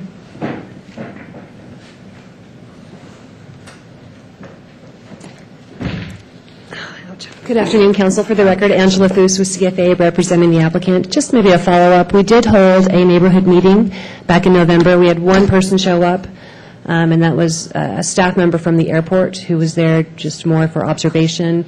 Otherwise, we had no, I think staff had 2 comment phone calls, more just an inquiry as to what was going on, but we have not received any negative feedback as far as the request. Okay. Any questions for Angela? Okay, this is a public hearing item, so I'll open it to the public. Anyone in the public want to speak to this particular item? Okay, seeing none, I'll bring it back to council for action. Questions for staff or for Ms. Foose? Ms. Ratty? You ready to make a motion? Go for it. Move to certify the master plan amendment associated with PCN 13021 based on the findings MP1 through MP4 and the facts supporting these findings as set forth in the staff report. Do you have a second, Mr. Schmidt? Second. Moved by Councilwoman Ratty, seconded by Councilman Schmidt to approve PCN 13021. Any further discussion? Seeing none, please vote. Passes unanimously. 8.2 is a public hearing, second reading, and possible discussion of Bill Number 2667, PCN Number 13021. Mayor Martini, members of City Council, Armando Ornelas, City Planner. This is the second of the 2 items having to do with Baldini Sports Casino. This is the rezoning. Unlike in the case of the master plan amendment, in this case, where all of the parcels had the same designation, in this case, the parcel on which the casino sits, which is the parcel here, again, this is Glendale and this is South Rock Boulevard, already has tourist commercial zoning. So the purpose of this agenda item is to consider rezoning the other 5 parcels with the same zoning of TC. And that's these crosshatched parcels there. So the goal would be to go from that to essentially that, where all of the Baldini's parcels on that side of, north of Freeport have the same designation. There are a couple of parcels south of Freeport that are parking lots, but those are not part of this request here. Questions for Armando? Angela, do you have anything? Okay. This is a public hearing item, so I'll open it to the public. Anyone in the audience want to speak to this particular agenda item? Seeing none, we'll bring it back to the council for action. Any questions? Okay, looking for a motion, Ms. Ratty? I move to approve Bill number 2667 for the rezone associated with PCN 13021 based on the findings Z1 through Z3 and the facts supporting these findings as set forth in the staff report. Second, Mr. Schmidt. Second.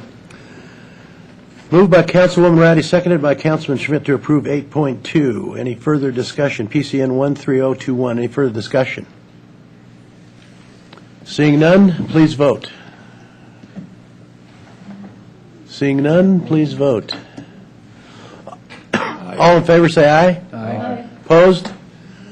Passes unanimously. Thanks, Armando. Thanks, Angela. Mr. Heaney, thank you for your investment in Sparks. We appreciate it. Good luck in the future. Okay, Miss Sherrill, you wanted to have a closed door? Yes, please. Quick. Yeah. Yeah, we'll can I get a motion to have a closed door session after the redevelopment agency meeting? Mr. Schmidt? So moved. Mr. Smith? Second. Moved by Schmidt, seconded by Smith to have a closed door session after redevelopment. Any further discussion? All in favor say aye. Aye. Opposed? Passes unanimously. Comments from the public? Anyone in the public? Comments from the city council and city manager? Mr. Kerrigan? Yeah, Chet, did you want to take care of the, what we were talking about with the appeal process? Business license? Right. Sure. Is that something that you might like is upon good cause shown, a refund will be given, will be provided? Yeah, I think it might be the fair thing to do. I do too. I think it's fairly draconian just to say no refunds and then not provide anybody with an opportunity to be heard. We certainly wouldn't want to be draconian. Not us, no. We're No. a friendly city here. Anyone else? Okay, seeing no further business, we're adjourned. Yeah, I'll call the order of the Sparks Redevelopment Agency meeting of March 10th, 2014, with a roll call, please. Chairman Smith. Here. Agency members Ratty. Here. Lawson. Here. Martini. Here. Kerrigan. Here. Schmidt. Here. Agency Attorney Adams. Here. And Agency Manager Driscoll. Here. We have a quorum, thank you. Okay, at this time, I'll open up the public comment. Anybody in the audience wishing to speak at this time? Seeing none, we'll bring it back to the agency. Approval of the agenda. Anybody want to take anything out of order? Okay. Move to approve. Second. We have a motion and a second. Any further discussion? All in favor, say aye. Aye. Opposed? Passes unanimously. Okay, recommendation to approve the minutes of February 24th, 2014. Moved. Okay. Second. We have a motion and a second. Any further discussion? All in favor, say aye. Aye. Opposed? Passes unanimously. Number 4, report of claims and bills approved for payment, February 6, 2013 through February the 19th, 2014. Move to approve, Mr. Chairman. We have a motion Second. and a second. Any further discussion? All in favor, say aye. Aye. Opposed? Passes unanimously. Number 5, considering possible approval of an agreement for purchase and sale between the redevelopment agency of the City of Sparks and Landcap Sparks LLC. Does anybody want to hear this presentation again? Not really. Okay. Looking for a motion? We're going to approve it anyway, Armando. Looking for a motion. I don't have it open yet. Move to approve. Second. Okay, we have a motion and a second. Any further discussion? All in favor, say aye. Aye. Opposed? That passes unanimously. Thanks, Armando. Okay, I'll open it up to the public for comment. Anybody in the audience wishing to speak at this time? Seeing none, we'll bring back the agency. Any of the members want to make a comment? Seeing none, we are adjourned.